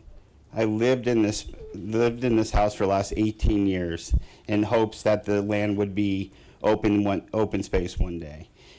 The major concern is the composting plant. The composting plant that's going to be directly right in front of my front door and be able to look at it. I have 3 little girls. I have a baby boy that's due any day now. The problem is you got Boulder Creek, St. Verrain, and it's a high water table over there. You dig down 10 to 12 feet, and there's other composting facilities that are leaching into these water tables that are 30 or 40 feet down. We're 10 to 15, maybe 8 feet. And we're talking a major thoroughway of Boulder Creek, St. Verrain going right into it with the possible contamination, not only to the smell, also not only down to the property value, that's going to be decreased. The other thing is, we talked about bald eagles, we talked about osprey. I'm lucky enough to come from nothing to be able to create something and have, a property that I have eagles. We do have eagles nests on right in front of the distal property, right in front of the toll property. I have osprey nests. It's one of those things that, what are we doing? Are we doing this because Boulder County wants to push it onto Weld County, and since we can't vote, we're not able to say anything? I've considered myself part of Longmont from the day one since I've been here. My girls go to St. John's. We go to, they're in Airborne. Everything we do is about Longmont citizens. We put our money into Longmont. We put the money into the community. This is not right. My question to you guys is, are we doing this because we don't have a say? Are we doing this because it's not in front of your house and it's whatever comes the best for you guys? My fear is public health, open space, all the migratory birds and the birds that are in there, and our health. I mean, the kids' health and what we're doing. Like I said, I'm considered part of Longmont community, even though we're not part of it. And I'm telling you, this is the wrong thing to do. And based off all of the different information and science, it's a money play. It's a money grab. And that's what scares the hell out of me. I mean, if it's money that we need, let's talk about it. You know what I mean? But this deal is a South deal about where actually it's bought and sold, the smell, the toxins that come with it, and it's out front my front door. I talked to a couple of council members. They're like, "Oh, they can put up a big wall or do something." No, the smell's not going to stop, and it's going to go right into our groundwater. My neighbor has a well that's 20 feet deep. He's going to be the first one to get taken out by all the contamination. But we have to understand. Are we here? Yes. Does municipal need some other spots and need other locations for the fire facility and the police facility? I'm sure. Let's find something that is workable. When it comes to the composting facility, we're endangering our community. But here, most importantly, Longmont resides in Boulder County, Weld County. And the scariest thing is, we feel like we're getting dumped on. We're getting it taken advantage of because there's no say in everything else. And the biggest thing is, health, community health. And this open space, 78% of people voted for it to be open space. Yes, Toll got deemed in a floodway. I was here part of the floodway. I was pulling people out of the homes during that flood. And the scariest thing is the contamination is probably bad over there right now, which needs a second review. But the other thing is the leaching into the field, into the water table is going to happen in Boulder Creek and St. Vrain. And maybe you don't care because it's going down the stream, but it's going to affect our vegetables, our products, and all the farmers and everything else out there. So I convey to you, please, for the health of my kids, the health of my neighbors, the health of our family, and the citizens that are not really citizens, but the people who love Longmont, that breathe Longmont, give us due process, give us value, give us a thought. But you have to deny this. Have to. I get about the fire facility, I get about the other facilities. Look at a reasonable place to put them. But this did fail at Rainbow. I did an interview for a TV station the other day, and I'm telling you what, a lot more people are against it. So, Mr. Avery, Yes. first of all, we do care. Thank you. Don't think just that hope- we're doing this because we don't care. The other thing that you mentioned earlier was that there were other compost facilities that were leaching into the, what other compost facilities I are you will send talking you about? documentation on it. It's pretty noted that there are lots of different composting facilities that do leach into the water table at 10 to 15 feet. Okay, because I would be very curious as Yeah. to where those compost facilities are. I will get you that information. Okay, great, thanks. Thank you. Gordon Pedro.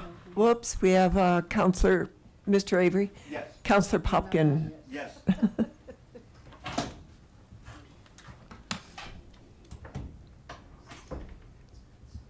It didn't want to go. There we go. There we go. Thank you.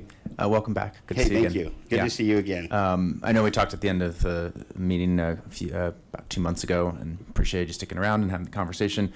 I just wanted to make a broader comment, somewhat related to what you shared, but also in response to what I've heard from a number of different residents tonight. I was honestly a little bit surprised that there wasn't discussion earlier on the proposal to table this, because it makes it seem like there's something happening Yes. behind closed doors. And partly there are legal conversations happening, negotiation conversations happening, and I understand that. And I just want to make a broader comment to everyone as someone who has been on the outside of city decision-making up until January, and now is on the inside of kind of the conversation, decision-making too. And I voted for the open space extension on the ballot last year. It seems there's a lot of misunderstanding and unresolved questions, legitimate unresolved questions, and a lack of clear information overall. And, I think that I also think we haven't done a great job of clearly defining what net benefit means when we think about broader open space transfers to the community dispositions. There's a process that's legal, that's defined, that's specified, and then there's a process that's both legal and builds trust. And I think that something that we can learn as council and as a city from this is to focus on really both a process that is legal and ensures public trust along the way. And so as this moves forward, that's something that I think we would all benefit from kind of digesting and processing, even as we are following a clear process. And I can personally vouch for saying that this is not a nefarious deal or something that's trying to slip through the cracks in any way, shape, or form. And I mean that sincerely, but I understand why it can be seen that way. And I understand why it can be perceived that way, whether you agree or disagree with where this is going. Building that trust along the way is really important. So I appreciate you coming. I think people sometimes think of certain homes or parts of our community as out of sight, out of mind. I also can assure you that's not true in the conversations we're having, but it's really important that you're here, and I really appreciate you speaking up. No, we appreciate it. And like I said, everything has to go through due process. And we understand due process, but the visibility in this thing is pretty gray. And like I said, Boulder County is doing some interesting things in the background with news reporters on saying, oh, we don't have a comment, but it's on Longmont's table. They're the ones who are pushing for this. And that is open. I mean, that has been said. You can talk to Don from the open TV or whatever station he's with. That's because we are in negotiations and they don't know what's going on. Well, hopefully we vote no. So thank you, everyone. I appreciate it. Mayor Pro Tem, one more. One more, sure. So, sorry, you're not off the hook yet. No, I just wanted to sincerely thank you and other members of the public for bringing, for sharing your lived experiences and impacts to you all. I think, coming into this role, and we heard a resident speak to, why do we even do this to begin with? Well, for me, I felt like I didn't have a voice. So it was bringing that and building those connections with community. And then, as I'm in this role, it's like we're looking at this holistic, looking at the organization as a whole and looking at the budget. And I think somewhere along the way, if we're not careful, we miss those pieces. Yeah. So I do appreciate that you've come forward, and for all of you that are sharing these pieces that we want to make sure we're not overlooking as we make these big macro decisions, and know that I do carry them close to my heart. I appreciate it. Yeah. We appreciate you. Thank you. Good luck to us all. Gordon Pedro. Mayor and City Council members, I'm Gordon Pedro, 2639 Falcon Drive, Longmont. I'm advocating for the preservation of the integrity of our open space program. The ill-advised decision you made earlier tonight, tabling the distal toll land exchange, does not change the fact that the Public Works Department and the city manager, with the council's complicity, are attempting to convert the distal open space to an intense industrial development. You have twice referred the matter to the Parks and Recreation Advisory Board, PRAB, and the only board for which you sought advice. PRAB said no to the proposed land exchange. I believe you should listen to the PRAB's advice. I have a fundamental reason that you should remove the distal toll land exchange permanently from the table. If approved, it will violate the public's trust in the City Council. In 2000, Longmont voters approved a referred ballot measure submitted to them by the City Council via Ordinance 2000-41. If you violate the voters' trust, you start the process of developing a reputation like RTD has of not keeping your word. Does anyone need to be reminded that it is 2025 and the Northwest Rail to Longmont does not exist, and that Longmont voters distrust RTD? I hope I'm not the only one who recently read Section 4.04.130 of the Longmont City Code. Throughout my remarks when I refer to the City Code, it is a reference to this section. This is the code section that codifies Ordinance 20-41, the ordinance that placed the open space tax on the ballot, the one voters would have read before casting their vote. This is where voters found the definition of open space. That definition reads, open space for the purposes of this section is generally described as those lands in which the City Council determines that it is or may be in the future in the public interest to acquire an interest to ensure their protection. The Longmont City Council approved the purchase of the distal property as open space in 2019. Section I of the City Code states, open space shall serve one or more of the following functions. Number one, preservation of natural areas, wildlife habitat, wetlands, agriculture, and visual corridors. Number two, link and trails, access to public lakes, streams, and other open space lands. 3, conservation of natural resources. 4, district parks. 5, implementing the greenways and open space policies of the comprehensive plan. And number 6, urban shaping buffers between and around municipalities. Intense industrial development is not one of the listed items. Section J of the code reads, once acquired, open space may be used only for purposes set forth above. Because voters believe what was in Ordinance 2040-41 regarding the definition of open space, purposes of open space, and limitations on future uses, they now expect you to honor Longmont's commitment. A land exchange to convert land purchased as open space to an intense industrial development was not part of the agreement which residents were voting. When questions arise, we all tend to go back to the foundation documents, like we do for the U.S. Constitution. Ordinance 20-41 is a foundational document in this situation. I believe the longer you leave the distal toll land exchange on the table, the more distrust the voters will develop and the more your reputation for trustworthiness will be in question. Are you willing to put future tax issues in jeopardy when there are alternatives to violating the public trust? Once trust is lost, it's hard to regain. Last November, Longmont voters approved the extension of the open space tax in perpetuity by 74%. I ask you, do you believe residents have more or less trust in the city council since you referred the distal land exchange to PREB in January? Thank you. Is there anyone on council that would like to comment? Well, I do. Councilor Popkin. Thank you, Mayor Peck. Thank you, Gordon. I just had a question for you. Could you read the allowable uses one more time?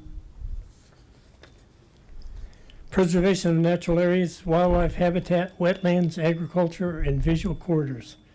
Link and trails, access to public lakes, streams, and other open space lands. Conservation of natural resources. District parks, implementing greenways and open space policies in the comprehensive plan, and urban shaping buffers between and around the municipalities. Intense industrial development was not one of them. Sure. The current use is a gravel mining operation, and it was purchased with that. And I'm just curious, like, from your perspective, do you see this? I'm not looking to argue. I'm actually just genuinely curious. Do you see that as an allowable use with the open space dollars, even though the future plan was to convert it into open space? I believe that the contract for purchase from the operator was that they had to reclaim it the way they were to reclaim toll and distal. Correct. That's my understanding as well. And so but the current operation was something purchased. This gets into what we discussed at our executive session and negotiations. So I think we need to cut this one short. Oh, sorry. I did not think that was Yep. getting into that. Okay. Which is why we tabled it. So the next one is Ed Prester. Presterman, thank you. Hi, my name is Ed Prestman. I live at 235 High Point Drive in Longmont. I'm a new resident to Longmont. My wife Patty and I just moved here from Asheville, North Carolina in May. When we were making a decision about whether or not to move here, we weighed the pros and cons. And some of the big pros included the parks, the greenways, trails, and open space preserved in and around Longmont. We were aware of all these things before we moved here because we often visited our daughter, son-in-law, and 2 granddaughters who moved to Longmont over 3 years ago. They were also some of the pros why we're here. I've been especially impressed by the entire open space program, how the character of the agricultural and natural areas surrounding the city have been protected and preserved, and how wonderful recreational and educational opportunities have been created. I was very glad to see that the open space tax extension was overwhelmingly approved last year. But I'm concerned about this proposed distal toll land swap for a couple of reasons. First, the distal open space parcel was purchased, as people have mentioned, with tax money that was expressly for use to purchase open space. Changing its use without the voters agreeing to it seems to me like a violation of the voters' trust, and also a bad precedent. This action could reduce residents' confidence in and support of the open space program in the future. Second, the new use of the distal parcel is not yet defined, except to say that it is being considered as a composting site.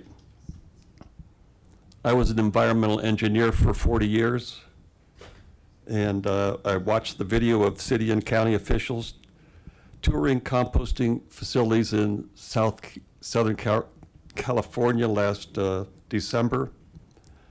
I helped design an aerated static pile composting facility for Disney World 20 years ago, and I know that they can be built and operated well, but the impacts of the traffic alone from a composting facility can be substantial, especially if this facility ends up taking waste materials from the entire county. Personally, I'd like to see more definition of the intended use of the distilled property and the potential impacts of that use prior to any decision about this proposed land swap. And that was my prepared, what I was going to say, but based on, listening to the other speakers tonight on this topic, and knowing what it would realistically take to really evaluate the, the placement of a compost facility, and all of the work that would have to be done just to determine the impacts of such a decision, I just don't think it's a realistic thing to proceed with considering Distill as a composting site going forward. And as other speakers have said tonight, I would also recommend that the consideration of the Distill site as a composting facility be taken off the table. Thank you. Thank you for your suggestion. I'm seeing no lights on. The next four are Roger Lang, Alex Bell, Erica Schmidt, and Amanda Harper.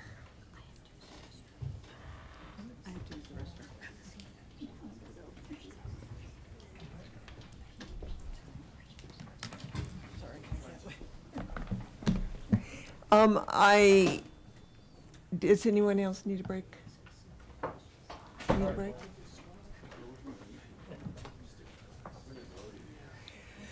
Okay. Come on down, Roger. Feel good to go. Good evening, Mayor Peck and City Council. My name is Roger Lang. I live at 800 Briarwood Lane, and I'm here to talk about the open space issue.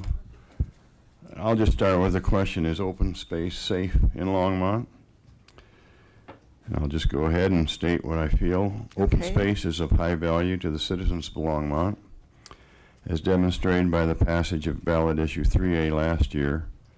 It extends indefinitely the open space tax paid by Longmont citizens. That demonstrates the importance of open space to Longmont residents. When open space has been acquired in the past, location is of primary consideration. To that point, once a location has been established, it is meant to be permanent and not a future candidate for relocation. My opinion is that any consideration of moving or exchanging open space property is not what the voters of Longmont want. Longmont voters share a belief that existing open space should be left alone and not be a candidate for any future property exchange. I'm one of those voters. Thank you. Thank you, Roger. Alex Bell. Hello. How's it going? Sorry, I'm like kind of awkward with public speaking, but I'm gonna do my best and just kind of read through what I wrote. Hi, my name is Alex Bell. I grew up here in Longmont. Been here for over 30 years. I put together a plan to revitalize the Longmont Skate Park, located behind the rec center on Quail Road. The park was built in 2002 and was influential for my childhood and for all the kids in the community. However, the years it's slowly been neglected and has become in desperate need of a makeover. I put together a presentation of a plan of action and resources that I've emailed to several city council members, including Parks and Rec. I've had the opportunity to meet with Ben Grattan, a superintendent with Parks and Rec. He has, where did I go? Oh my gosh. So sorry, my notes got all messed up. He had agreed that the park was in need of repair and would greatly benefit the community, especially the children nearby. After my meeting, I shared my resources, my contact list, and the proposal from several skate park contractors that I have reached out to, and I have not heard any reply yet. I wanted to come here today to kind of share the current results of the petition that I had put together. We received over 500 signatures in under a month, and a lot of positive feedback from all the members of all members of over the community. And yeah, so I have the petition flyer here with me. I'm happy to resend my proposal to anyone who's willing to discuss and how we can help move this project forward. Can you tell us one more time where it's located? It's behind the rec center on Quail Road. Okay. Thank you. Yeah. And it looks like Councilman Popkin is up. Yeah. Hello again, Alex. Yeah. Hello. Yeah, we met at the Coffee with Council, and you shared some of the materials there. I think you had a friend there as well who was, right? Yep. Cool. We have that. Let's set up some time to follow up on that and make sure that we can figure out what's feasible to do. Okay, awesome. That'd be great. Sounds Thanks for like a coming tonight. great idea. Thank you. Councilman Yarbrough. Hi. Sorry. No. Hi, thanks for being here. Can you also send that information to me? I'm on the website, so Okay. That'd be great. Looking forward to seeing that. Okay, awesome. Can I leave the flyer with you? Absolutely, yeah, Awesome. just leave it here. Thank you. Thank you. Do you have enough for all of us? I do, actually. Oh, well, great. Send that out to all the council. Yeah. And Councilor McCoy. Thank you, Mayor Peck. Alex, thank you very much. I think you really did yourself a great service by reaching out to the parks folks. I mean, I think that's kind of one of the places it gets started.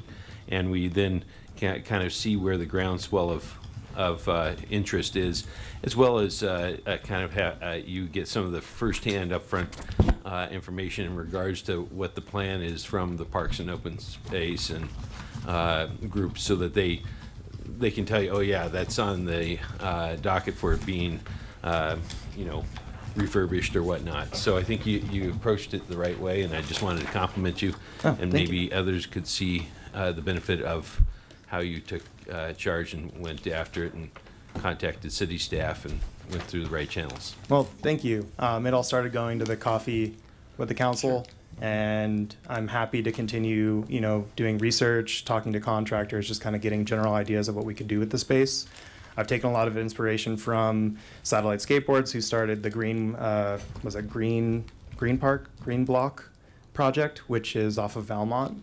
It's a full DIY space with an actual skate park next to it, so just kind of following suit with that. All right, thank you again. Thank you. Okay, the next person that we have on the list is Erica Schmidt. Hi, everybody. I'm just here with Alex, trying to support him with his project. I want to also thank all of my neighbors and elders here for speaking up on behalf of the open space, trying to protect our wildlife and beautiful green spaces in town. I'm here mostly because there don't seem to be a lot of outdoor spaces for all ages for activities like skating, biking. There's roller skating as well, and kids are on scooters. There's all kinds of things that require a bit of an active space, but the city doesn't really encourage just whipping it out all over different curbs and rails and things like that. It would be really great if they all had a place to go outside instead of being on their phones all the time. Yeah, that's pretty much it. We're working on it. We're working towards gathering the plan. Yeah. Keep working on it. Yeah. We like thanks. it. Yeah. Thanks, Thank everybody. you. All right. Amanda Harper. I can sit here. Absolutely. Okay, can you hear me? Mhm. Okay. So I'm one of the people who lives south of this open space and this proposed compost facility, and it's out on, and I was pleasantly surprised tonight to know how many people who are extremely articulate and knowledgeable brought up a lot of really good points, because I just found out about it this morning and decided to show up and tell some impassioned plea about that area. I don't know if all of you have been there and driven around in there, but it is gorgeous, and Sandstone Park is unbelievable, and it has so much wildlife.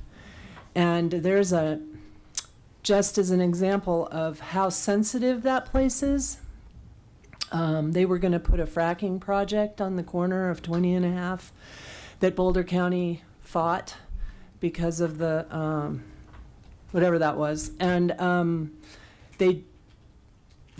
I went to the Sandstone Park and actually called the Boulder County Commissioners and said, I'm standing here and I can tell you that the impact of a frack project on that corner is like from here to here, relatively.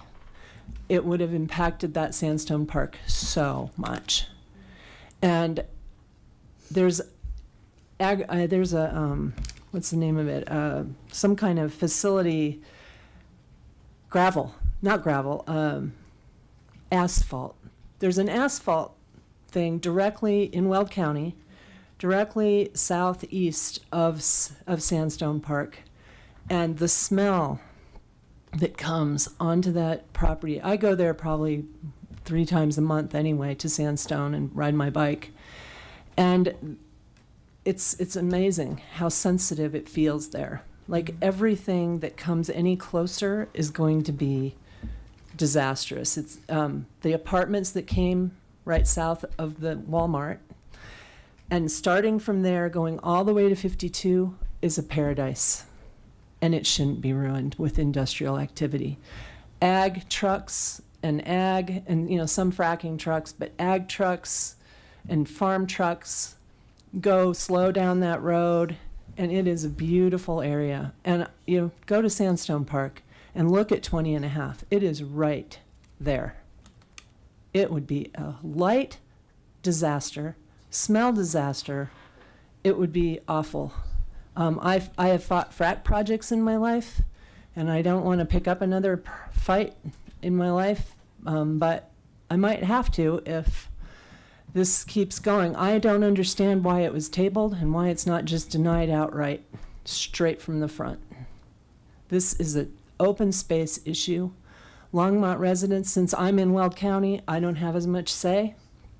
I'm on the unincorporated, but I use Longmont for everything. Vitamin Cottage, everything. I put my tax money into Longmont, and I trust that what I've been hearing these people say is that the trust of the community of Longmont citizens and people like me would be crushed, pretty much, if this thing got approved. First of all, the transfer, but then putting a putting a horrible compost thing that you guys don't know enough about, but some of these people out here did.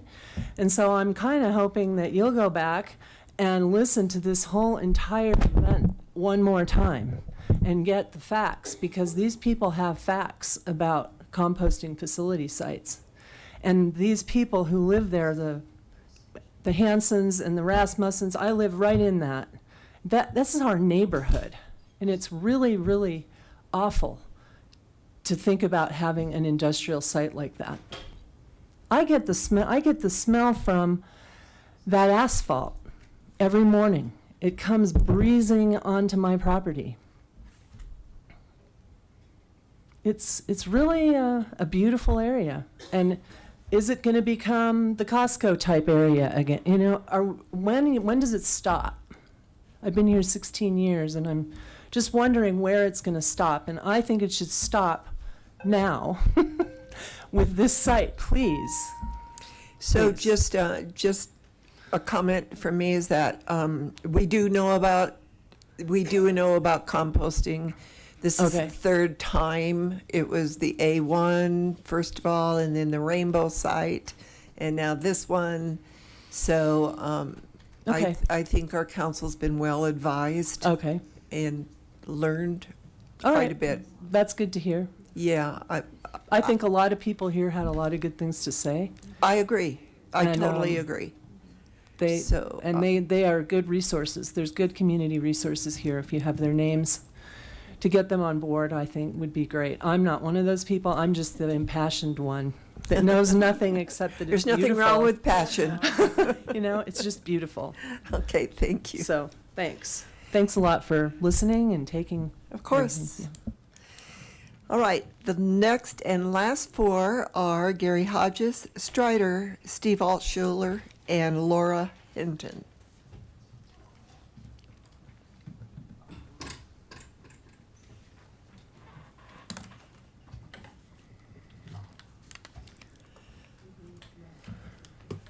Strider, the microphone on that chair works. Is that, if you would prefer that?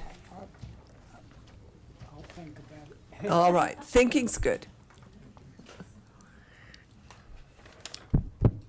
Hello, Gary Hodges, 2148 Stewart Street, Council Mayor. I'm going to have some brief comments on the smart meters before I get to my topics. So today I spoke with an engineer that was involved in the development of smart meters. So I was surprised. Turns out the fire issue is real. I'm sure it's rare, but it is real. And tonight I texted my neighbor, who's a battalion chief for Mountain View Fire Department, and he said there have been hundreds of meter fires across the United States, and you can look at the Consumer Product Safety Commission for reports on that.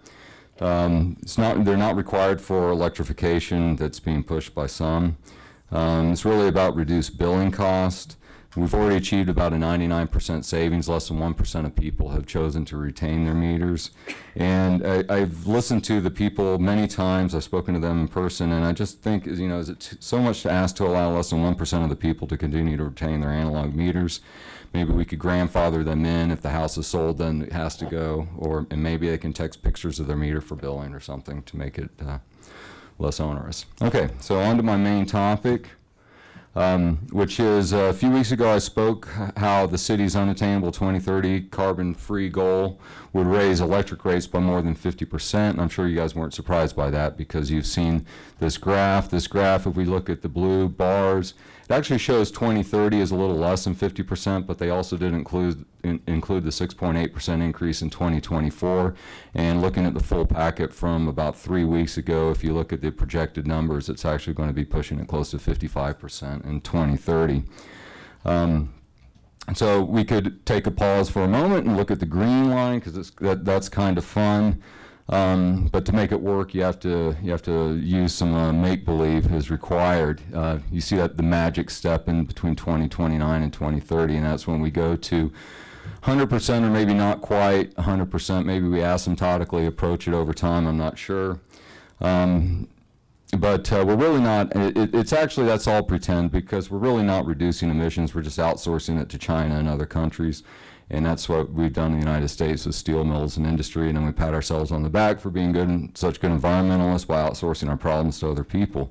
But let's not lose sight of an important point, and that is since the goal cannot be attained, it means that we might pursue it without end, requiring ever-increasing electric rates. And so we can see that their projection shows it increasing in time, even with their CO2 output is flat.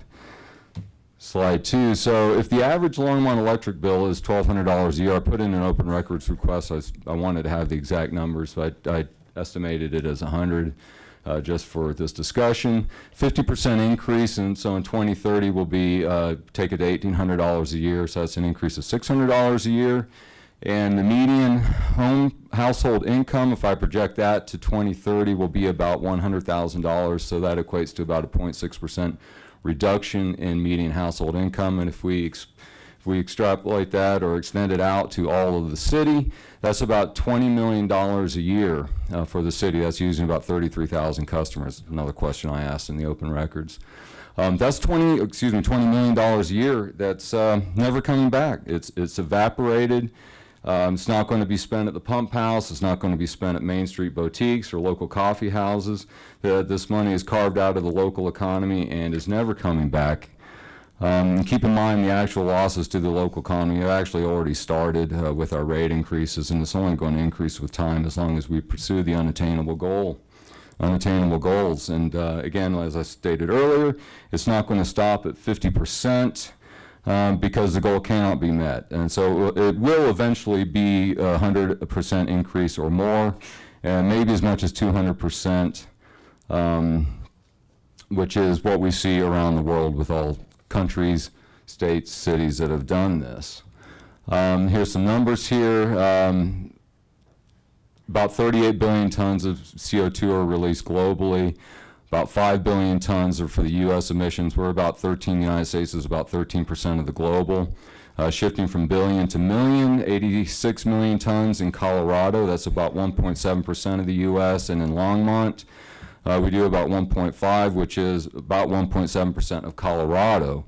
And then electric is responsible for about 20% of CO2 emissions, and so that equates to about 300,000 tons from electricity. So the red portions are really what's important here. So if we are able to reduce it, which of course we're not because we outsource it, et cetera, but that amounts to Longmont about 0.3% of Colorado, about 0.06% of the U.S., or about 0.8/10,000% of global. God grief, where does my 5 minutes go? I had such good things to say. You got so much in though. Yeah. So how much are we willing to pay for effectively nothing? 20 million, 40 million, 80 million? I mean, that's really where we're at. So in practice, this is not doing anything, and we're spending a lot. If we do nothing, it'll be injecting 20 million into the economy. Thank you. Ooh, Strider. Oh, somebody. Oh, I'm sorry. Councilor Pumpkin.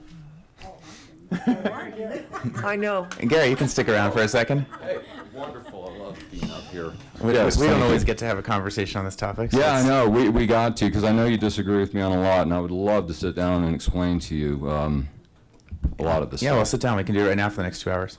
If everybody's willing, I'm willing. Just kidding. We can certainly talk another time. So just wanted to note a couple things. One, Right. for clarification, just for public awareness in general, the comment that you made about the PRPA goal in terms of the 100%, just to let you know where their latest plan stands and for the public's awareness. So if I recall correctly from the 2024 Integrated Resource Plan, their approach, the current selected scenario and the infrastructure investments related to that are planning to get probably 82 to 85% renewable by that point. And there are real benefits from a flexibility of grid management standpoint at that point. There's cleaner air, there's greater fixed costs to plan for and more predictability in cost planning, less volatility from fuels. You talk about outsourcing kind of the money that we're spending on our bills, when actually in this direction we're actually investing more in our local infrastructure. It's actually outsourcing our pollution is what I'm talking about. Well, outsourcing the CO2 emissions, because it's all about the inescapable truths of mining and refining. Because that's why wind and solar really don't reduce CO2. They just emit it in other places. So I understand that there are materials involved, and many of those are mined in terms of the minerals that go into these products. But from an outsourcing pollution standpoint, that's not quite. I mean, we might have to talk about this offline there, because that's not a quite one-to-one here. And so when we're thinking about actually creating a cleaner air, we're not outsourcing that pollution. Cleaner air is true locally, but it made it dirty somewhere else. Yes, we're mining. It really does, yeah. Yeah, so we'll have lunch on that one. You got to move a lot of rock to make a pound of copper. You have to move a lot of rock to make a lot of what we have in society. And so you're outsourcing, you're not outsourcing that, and you're actually investing the dollars in our local infrastructure rather than paying for fuels that actually are outsourcing to other places. When we talk about liquid fuels or coal that we're buying from other areas, some of that's domestic, some of that's not. So I just wanted to kind of reinforce that piece of it. The overall net benefits from an infrastructure standpoint, though, are more local control over that, actually, and that's what we're actually striving for. And so it's cleaner, it's healthier, it's safer, it's also more within our power to manage. And that's something that's actually a real benefit as we get there, and it reduces cost volatility over time. And with any infrastructure, there's an investment that goes into that, but at the same time, we are thinking about the volatility of that, and I hope that we can maybe build on that conversation going forward. Right, so how much are we willing to pay for all of that? That's really the question I wanted to get to. That would have been my take-home slide. How much are we willing to pay for that? Yeah, for essentially no CO2 reduction to just do the things you want to do. So it's 20 million a year in 2030. If it goes to 100%, it'll be 40 million a year, and that's forever. So that's never coming back to the economy. I mean, 5 years, that's $100 million a year taken out of our local economy. Actually, that's not how the billing process works. When you Maybe because we tax electric rates, so maybe to the city it doesn't matter, but to the people who live here it does, Sure. and to the individual businesses it does.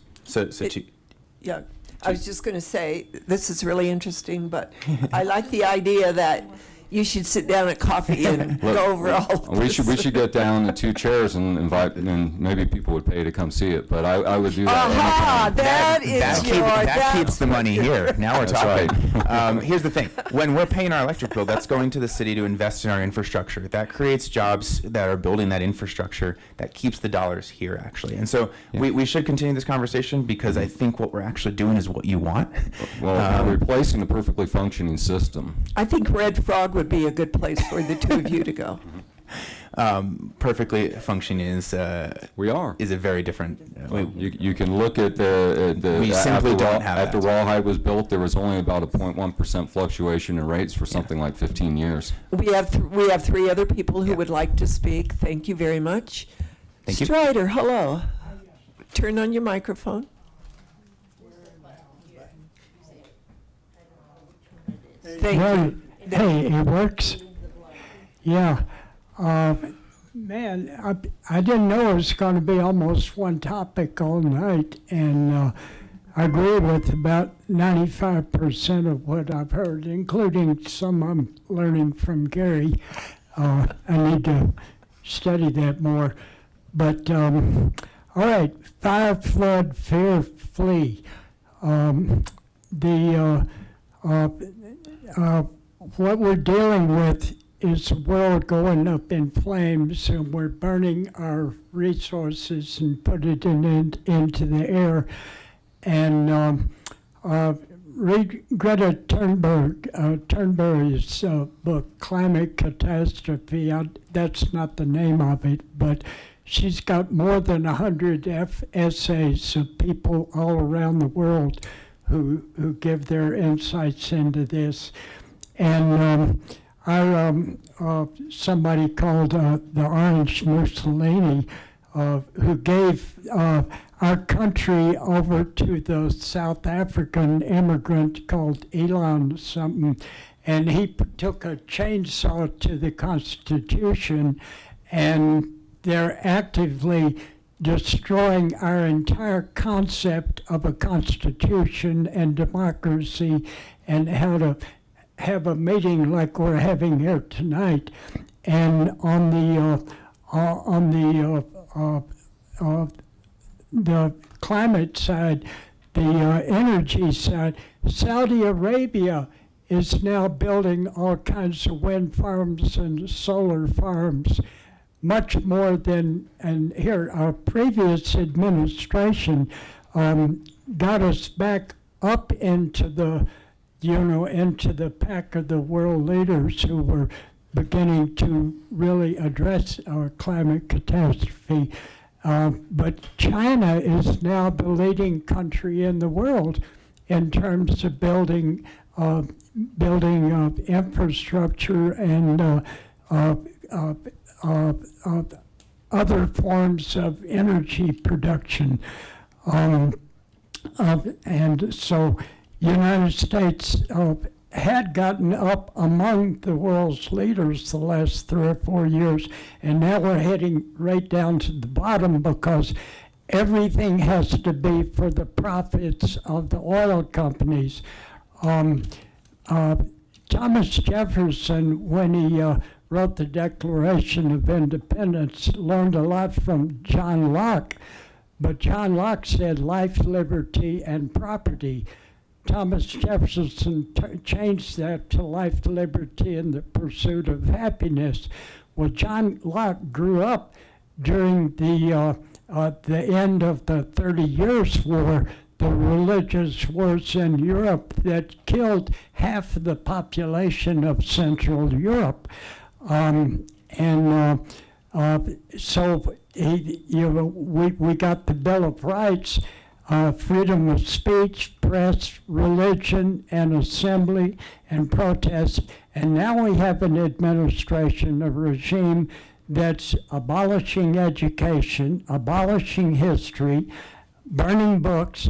And it was a German that once said, a German poet said, once you start burning books, then you're going to burn people.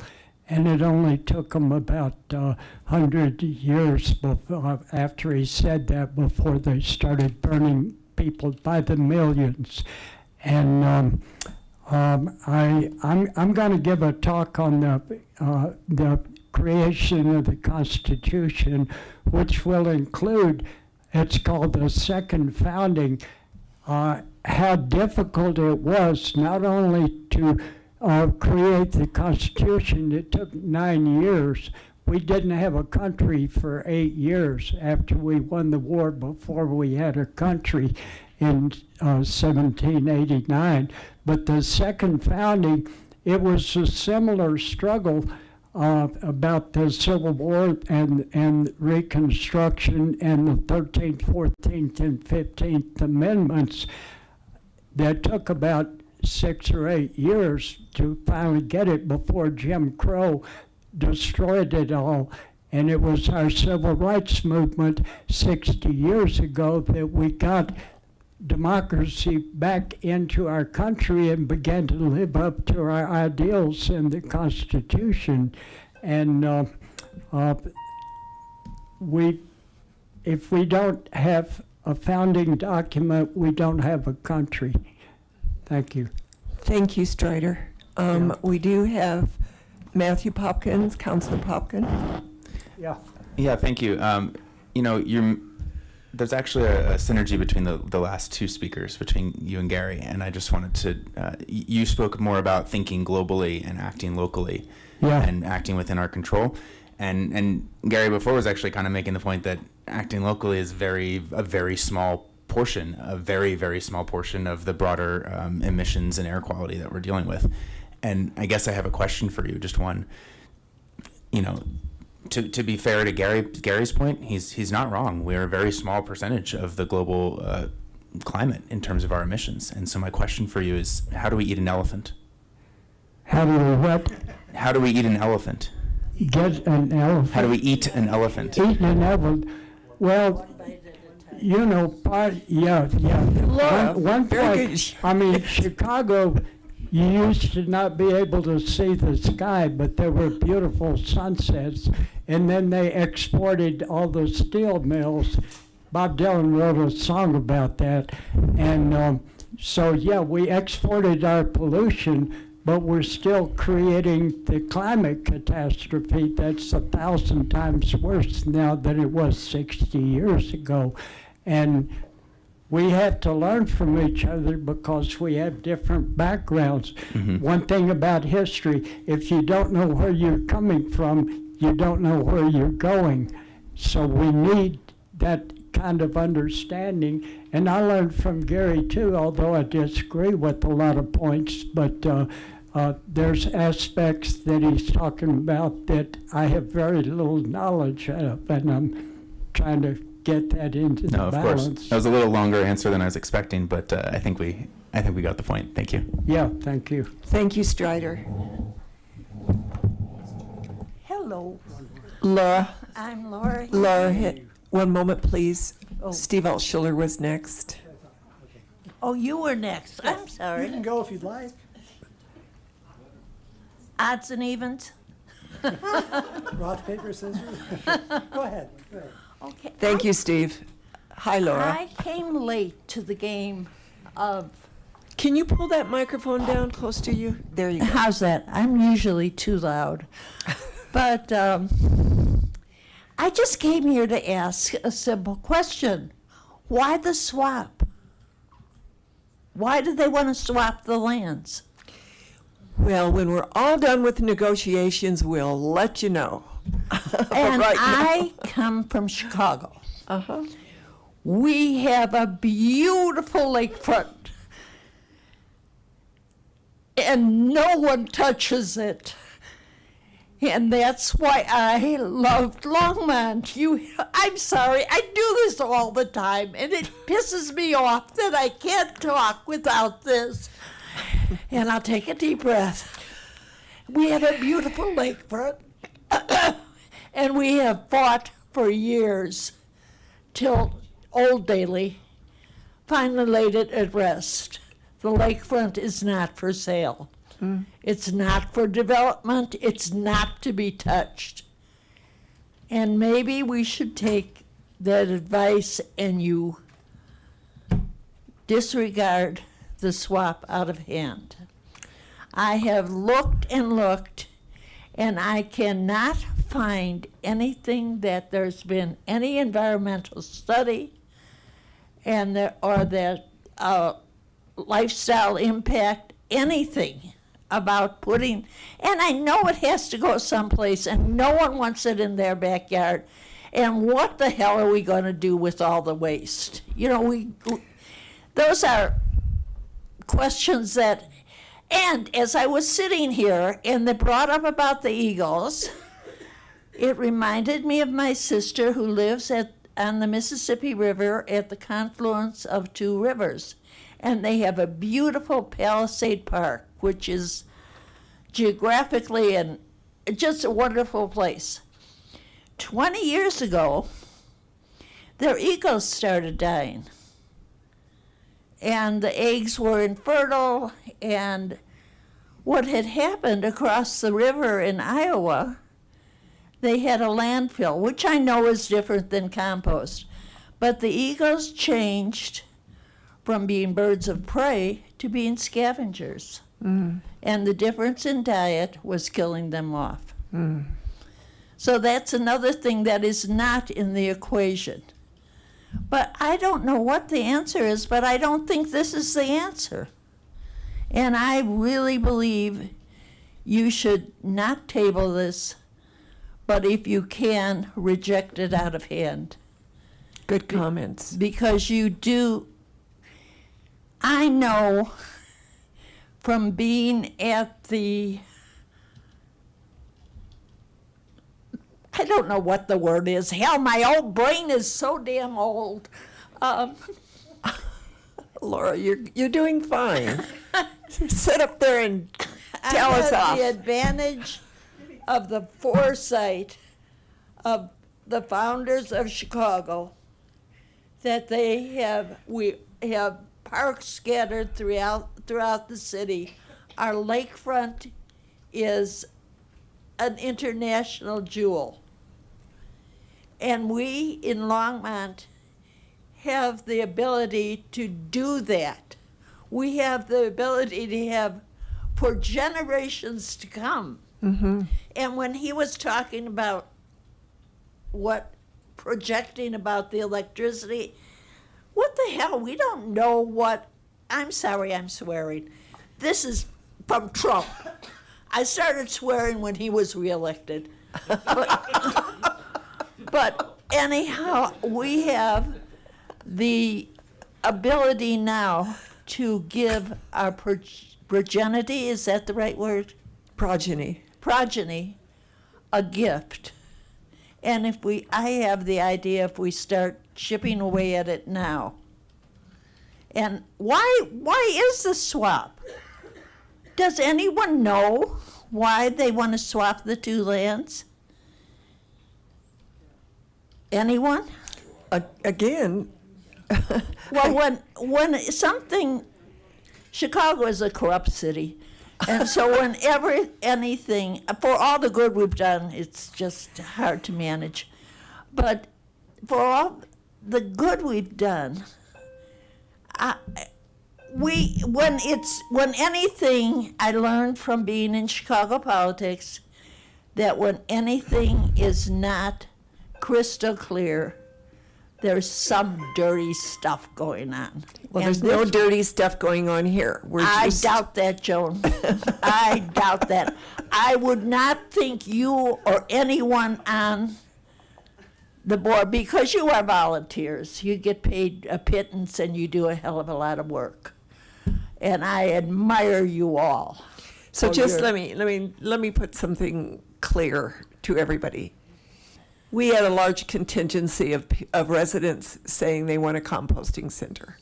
So it isn't something that we, as a council, just thought, oh, that's a good idea. No, It came to us. Please, I didn't, So- I didn't mean to infer that at all.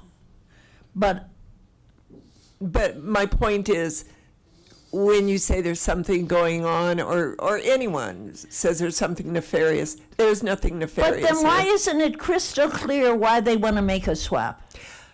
Because there are legal negotiations going on, and we are under attorney-client privilege. You're and not an we can- attorney. No, but our city attorney is an attorney. See, that bothers me right there. Well, thank you so much, Laura. Okay, and and I am so glad that you commented and came tonight. And think about the egos. Oh, we do? Yeah, because that's an unintended consequence. Okay. That we could lose them to poisons in the compost. Thank you. Yes, Councilor Popkin. Yeah, thank you. I just wanted to. Laura, just briefly wanted to add on to what Mayor Peck was saying before. The reasons, there are legal discussions we can't talk about right here, but the reasons for why this was proposed were publicized in multiple meetings with the Parks and Recreation Advisory Board, with multiple city council meetings. People might reasonably disagree about whether those reasons are valid, but the reasons that the city council and staff were considering that or weighing whether this was a good option were publicized. So just to be completely clear there, that the reasons that were discussed in multiple packets and presentations at multiple advisory board meetings and city council meetings were looking at the net benefit to open space and whether there was a quality or quantity benefit or both that were proposed there. Again, reasonable people can disagree there, but there was the legitimate proposal to think about the quality of a gravel mining operation. So, a woman spoke before about the asphalt plant that she can smell. That is the distal site. Just to be clear, that is the distal site. Now, you might... Open space? That was purchased with open space funds, I believe, in 2019. That's a great question. There's a long history there. But just to be clear, that gravel mine operation site is the distal site. It is owned by open space funds, and the goal is to reclaim that longer term to become open space, from what I understand. And so the proposed swap, the intention of that, again, whether you disagree or not, and whether... Yeah, great. And so the intention was to swap the sites from what is currently an active gravel and asphalt operation, which is currently an industrial site. If you go and look, you can drive by, like, it is plain sight, like... So, right. no. I can wrap this up super quickly. So, yeah, I think a lot of people had it reversed. And again, whether you agree, I think I've already spoken tonight about the process and the fact that we haven't built trust in this process and that there can be significant negative consequences to this too. But the distal site is a current active asphalt facility and gravel operation. And the Tull site is the one that looks like a bunch of hills of grass and weeds and shrubs, and it's right next to the water. Just to be clear what we're talking about, there are legitimate reasons why people are concerned about this proposal, and I understand and met with many people there. And I just want to note those are the two sites we're talking about, and those are the current conditions of those sites. Well, I'm sorry that didn't get conveyed to you sooner, truly, because you could have enjoyed your evening in a different way.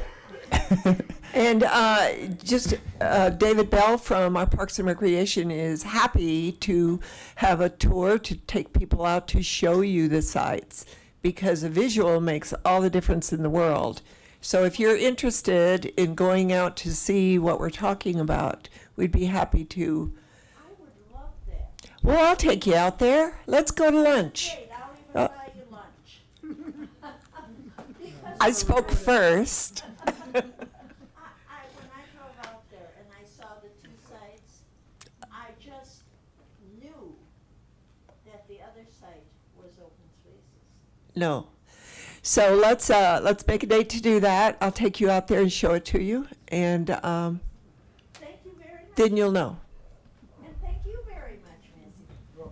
Steve Altschuler. One more speaker, Rosanna's. Just a moment, please. Rosanna's disabled and. I know. We're good. Steve, you're up. Oh, I'm sorry, Steve. See, if you would have known I was going to talk that long, I would have been happy for Steve.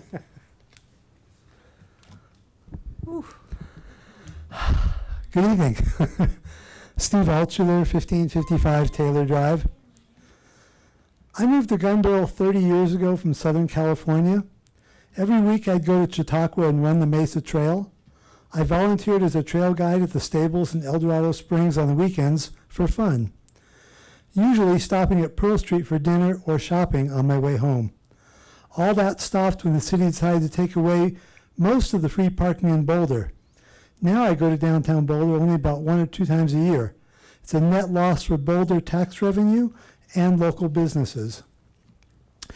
18 years ago, my family and I moved to Longmont. We love the open space, lack of traffic jams, and shopped at the original Twin Peaks Mall. Now the only things at the mall are a movie theater and chain restaurants. Along Kaufman Street, over 100 parking spaces have been removed, and I'm willing to bet that parking meters on Kaufman and Main are soon to follow. This will only drive customers away from downtown. In 2022, this Longmont Council had a survey done asking what people did or did not like about Longmont. The top 3 dislikes were traffic, crime, and homelessness. Housing was about number 8. Yet for the past 3 years, all City Council has done is build, build, build, especially low-income housing. We already have several hundred vacancies with thousands more about to be built. Even if they were all filled, all this would do is add to the traffic and crime and do nothing for homelessness. When will you start to listen to the citizens of Longmont, the people that you are supposed to work for? Last year, a very corrupt event happened, in my opinion. Marsha Martin was in violation of council requirements and was told that she had to step down. With 18 months before the next election, according to the Longmont bylaws, a midterm election was required. Instead, 5 of the 6 remaining council members voted to have her stay until December, thereby being less than 1 year before the next election and allowing the council to appoint a successor of their choice instead of the people choosing. Personally, I think every member that voted to extend Marsha's time should resign. A couple council members said they needed Marsha here to help with the budget due to her experience. Let's talk budgets. From 2019 to 2024, Longmont population went up 1.5%, yet the budget went up 22%. That is not the worst part. In 2025, the budget was about $460 million, but you're already well over budget. In fact, looking at spending almost $1 billion. So my question is, why bother ever even doing a budget? It has been this way almost every year. If any business was run like this, they'd be bankrupt in a year. Where does all the extra money come from? Aaron Rodriguez wants to do away with 33-foot height restrictions and maybe build 7-story buildings so the builders can make more money. This is not why people live in Longmont, but the council has their own dreams of making Longmont a 15-minute city. Mayor Peck wants to do away with natural gas and have everyone pay $400 to $600 a month more on utilities. Of course, if someone cannot afford, they can always move into City Council's low-income housing.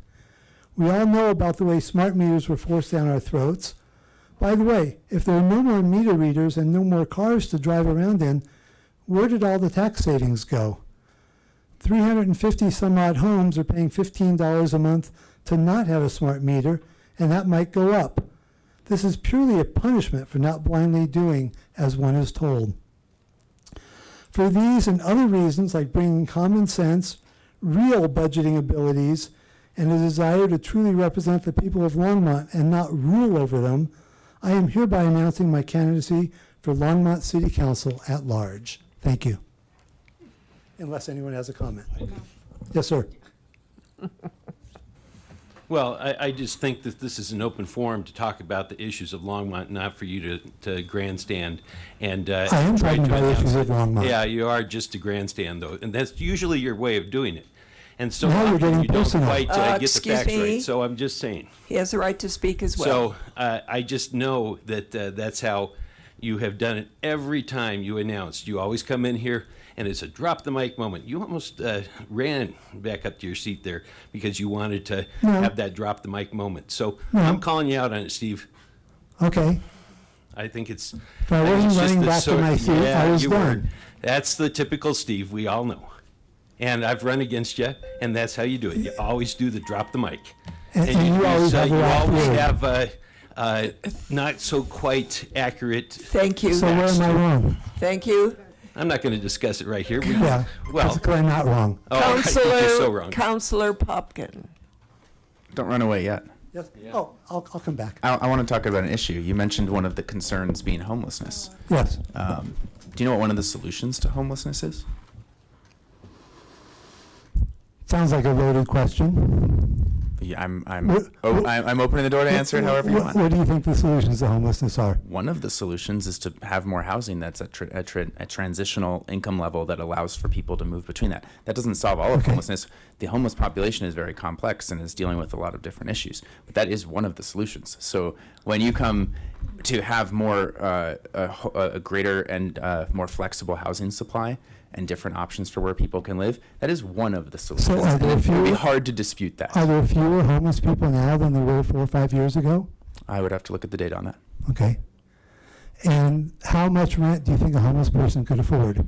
Well, that's why we run a housing authority and we manage a range of different housing products for people at different levels. And also, the main point here is that the homeless population is not a monolith, and so they're coming in at different points. They're slipping into houselessness and homelessness at different points as well. The key noun in the word homeless is home, and so when we're focusing on how do we make people afford to live here, that is one of the solutions. And there are definitely other strategies that are needed and that we do actively to manage our homeless population, but housing is a piece of that. So. We need to connect the dots. And so is jobs, and so is education, and all kinds of things. But don't bemoan our focus on housing. Don't what? Don't bemoan our focus on housing. There's a lot of things to focus on, as I mentioned. I guess I can sit down now. And our next person, do you want to come on up? Apologize for being late. It seems to be a day of mishaps. No Even problem. On the way over here, the Uber managed to hit the curb really hard in front of the building. So I Can you may sit Okay. in that chair and use that microphone if you prefer. here. Sure. Okay. Might be better. And make sure the microphone's turned on. There you go. There we go. Okay. Thanks for letting me talk, because I wasn't here earlier. I just had some concerns about a city hearing that I did regarding our favorite topic here. Can we have your name, please? My name is Rosanna Jenny. Thank you. I live at 1224 Venice Street. Okay. Some things were a little bit left in the air, but a couple things I wanted to ask is that basically the decision was not in my favor. I was hoping to opt out completely. I had an attorney representing me, and it was just for the hearing. But primarily, I'm just wondering if I can have more time to prepare. I'm concerned about having my power shut off. The other concern is that, the meter could just be put on, and there was some discussion this to me would be sort of the worst case, or the medium best case scenario is to not have the meter directly on the home. So there was some discussion of that, but it didn't appear in the final determination. Okay. So that's a concern. But my attorney, let's see, to make a long story short, some documents were not introduced in the hearing that I would have liked to introduce. Basically, what I was trying to show, using, kind of like legitimate, credible sources, was that the opt-out meter wouldn't resolve my issue. And the hearing examiner, Mr. Luther, said in the report something about that I stated that I didn't use a pacemaker. And I was a little confused by that, because what I had been talking about was that I was concerned about visitors to my home that do have pacemakers or other implantable devices. And so I brought relevant documents about electromagnetic interference with those devices, and including, a handout from Yale Medicine that basically says, avoid radio transmitters, which is what a smart meter is. Even if it's turned off, it still emits RF, even if it's a non-transmitting meter. So I do have concerns, and I'm afraid of running into huge expenses in a summer where I need to replace my roof and other things need to happen. So I do wish that, that there could be an opt-out for individuals that have medical issues, because mine specifically is that I do have a CPAP machine. And I didn't bring this up in the hearing because we kind of had a lot of topics to cover. But once, when I fell behind on my bills with the city, my power was shut off, and that was on me. But nevertheless, I started to suffocate with the mask on. And so then what happened is I didn't know this happened to you when you started to suffocate, but I started to vomit in my sleep. So, I had to call an ambulance and go to the hospital and go to the ER, and they were able to bring me back, but I was surprised how long I was choking and choking and choking and couldn't breathe. And so one of the pieces of evidence I brought up, and sorry to, say something that's sort of graphic and unpleasant, but that's really what happened. I believe it was maybe sometime between August and October of 2016, I'm not sure. But in any case, one thing that can happen when people have smart meters, and I brought a copy of expert testimony in another court case, is that there is a higher likelihood of appliance failure. It's just been noted in numerous reports. And this was a report by one expert witness who was very familiar with the system, who had worked with it himself, specifically the AMI meters. But there can be a problem with sensitive medical equipment, and it's expensive, it's hard to replace, but it's also life-sustaining equipment in some cases, like it could be oxygen or something. And so I feel quite strongly that we do really need an opt-out that is to the analog, because that's what that expert recommended. Sorry. So I hope you'll consider that for cases for certain medical issues that folks do have. And I was going to ask for more time, because I did have health issues, and I don't know how long I have to respond to the result of the hearing, or I'm just worried my power is going to be shut off, or I don't know what's going to happen. Okay. Hang And on. my house is accessible. I don't have anywhere to go that's like an accessible dwelling. It's all set up for my issues, so.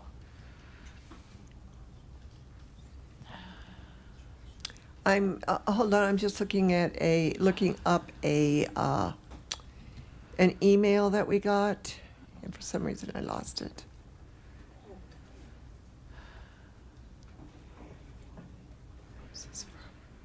Who was this email from? The one that. This one? Yes. Is it on there? Roseanne. Yeah, you are on the list for it being shut off, so we need to speak to, Check your email. Oh, An email Here, from I'm who? sorry. What?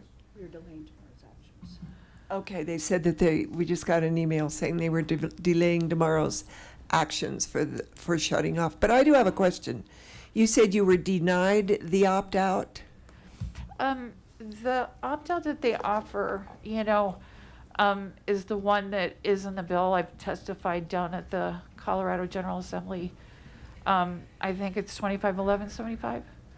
So I'm familiar with that bill, and I admire the efforts that were made by Junie Joseph and Sheila Leader.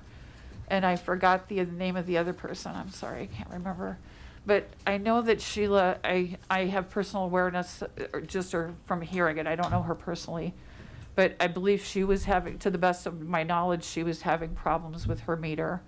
But what I have tried to show with my documents is that, which I wasn't able to introduce in my hearing, is that it doesn't really resolve the problem for some of us. So, it's important to address that gap. Okay, I personally have not read that bill, so I will, and all of these comments will go back to our LPC, and hopefully, I want to hear more about the hearing. I haven't heard anything from LPC about the hearing, so thank you for bringing these items up to our attention. And you do have doctors, your own personal doctor's Yes. documentation. I don't know if you need that from me now. I do. No, I don't need it. She wrote another one. She's just really concerned about the power being cut off, because frankly, even if I went to a friend's house, I couldn't function there. Okay. Like for example, a carpet, I usually use the chair at home and I can't roll it on the carpet. There's just and stairs, I can do a little bit here and there, but I can't live that way all the time. Okay. And of course, it's not an option to live at somebody, to just crash at somebody's house. You have your own home, right? Yes. Okay. Yes. All right, thank you for bringing these issues Okay. to And us. Who might I hear from? Because I'm just kind of like worried that something will happen, I'm on the edge of my seat a little bit. I do not have, but I will walk it over to you to get your email address. Okay. Do you want me to just come over and give it to you? Yeah, would you? She's the last one on the list. Should I approach or? No. Okay. Mayor Pro Tem Hidalgo Faring is And I am bringing having it to some you. trouble with my internet, but I believe I'll get your thing, if not on the computer, on the phone, so. One Okay. question I do have is if I could have longer time to, do a response to the hearing. My doctor wrote a letter about that. We need to work with LPC in the Okay, hearing, so okay. I can't answer that, and I don't think anyone here can answer that either. Okay, so where should I put it? Just next to here? What? Okay. Okay. I know. That's where they've got my name. Yeah. Okay. Okay. Okay. Plus 1175 only applies to installations on or after September 1st, 2025. I just told you that. I just read it. Turn on your microphone. Jeez. You're here educating me. Educate the public. Sorry. Seeing no one else, either on the list or in the public, that wants to talk to us during this open forum, Laura? Before I leave, I want to compliment the council and the planning. I was on Kaufman, right field. We can't hear you. You need to be on a microphone. Okay, I will stand up and I will talk my big girl voice. Can you hear me? Laura, we are not going to do this. We need somebody on the microphone, and we're not having people come up a second time. Okay, so, but, no, it's okay. We're not going to continually discuss, but thank you anyway.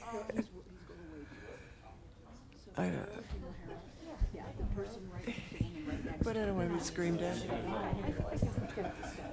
So I want to thank everybody. All of your comments were great. We've learned something. I hope you have.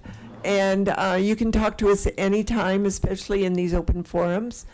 Thank you. And with that, I need a motion to adjourn. Well, not on, according to. No. Not on her paper. No. Oh, wait, on the Oh, wait. backside? It's on the backside. We are now at Mayor and Council comments. All right, Councilor Christ. I do want to thank everyone that spent their evening with us tonight and bringing your concerns here. And just to reiterate, the conversation on the backside here is that there's a pause in terms of any kind of electrical discontinuation. Is that correct?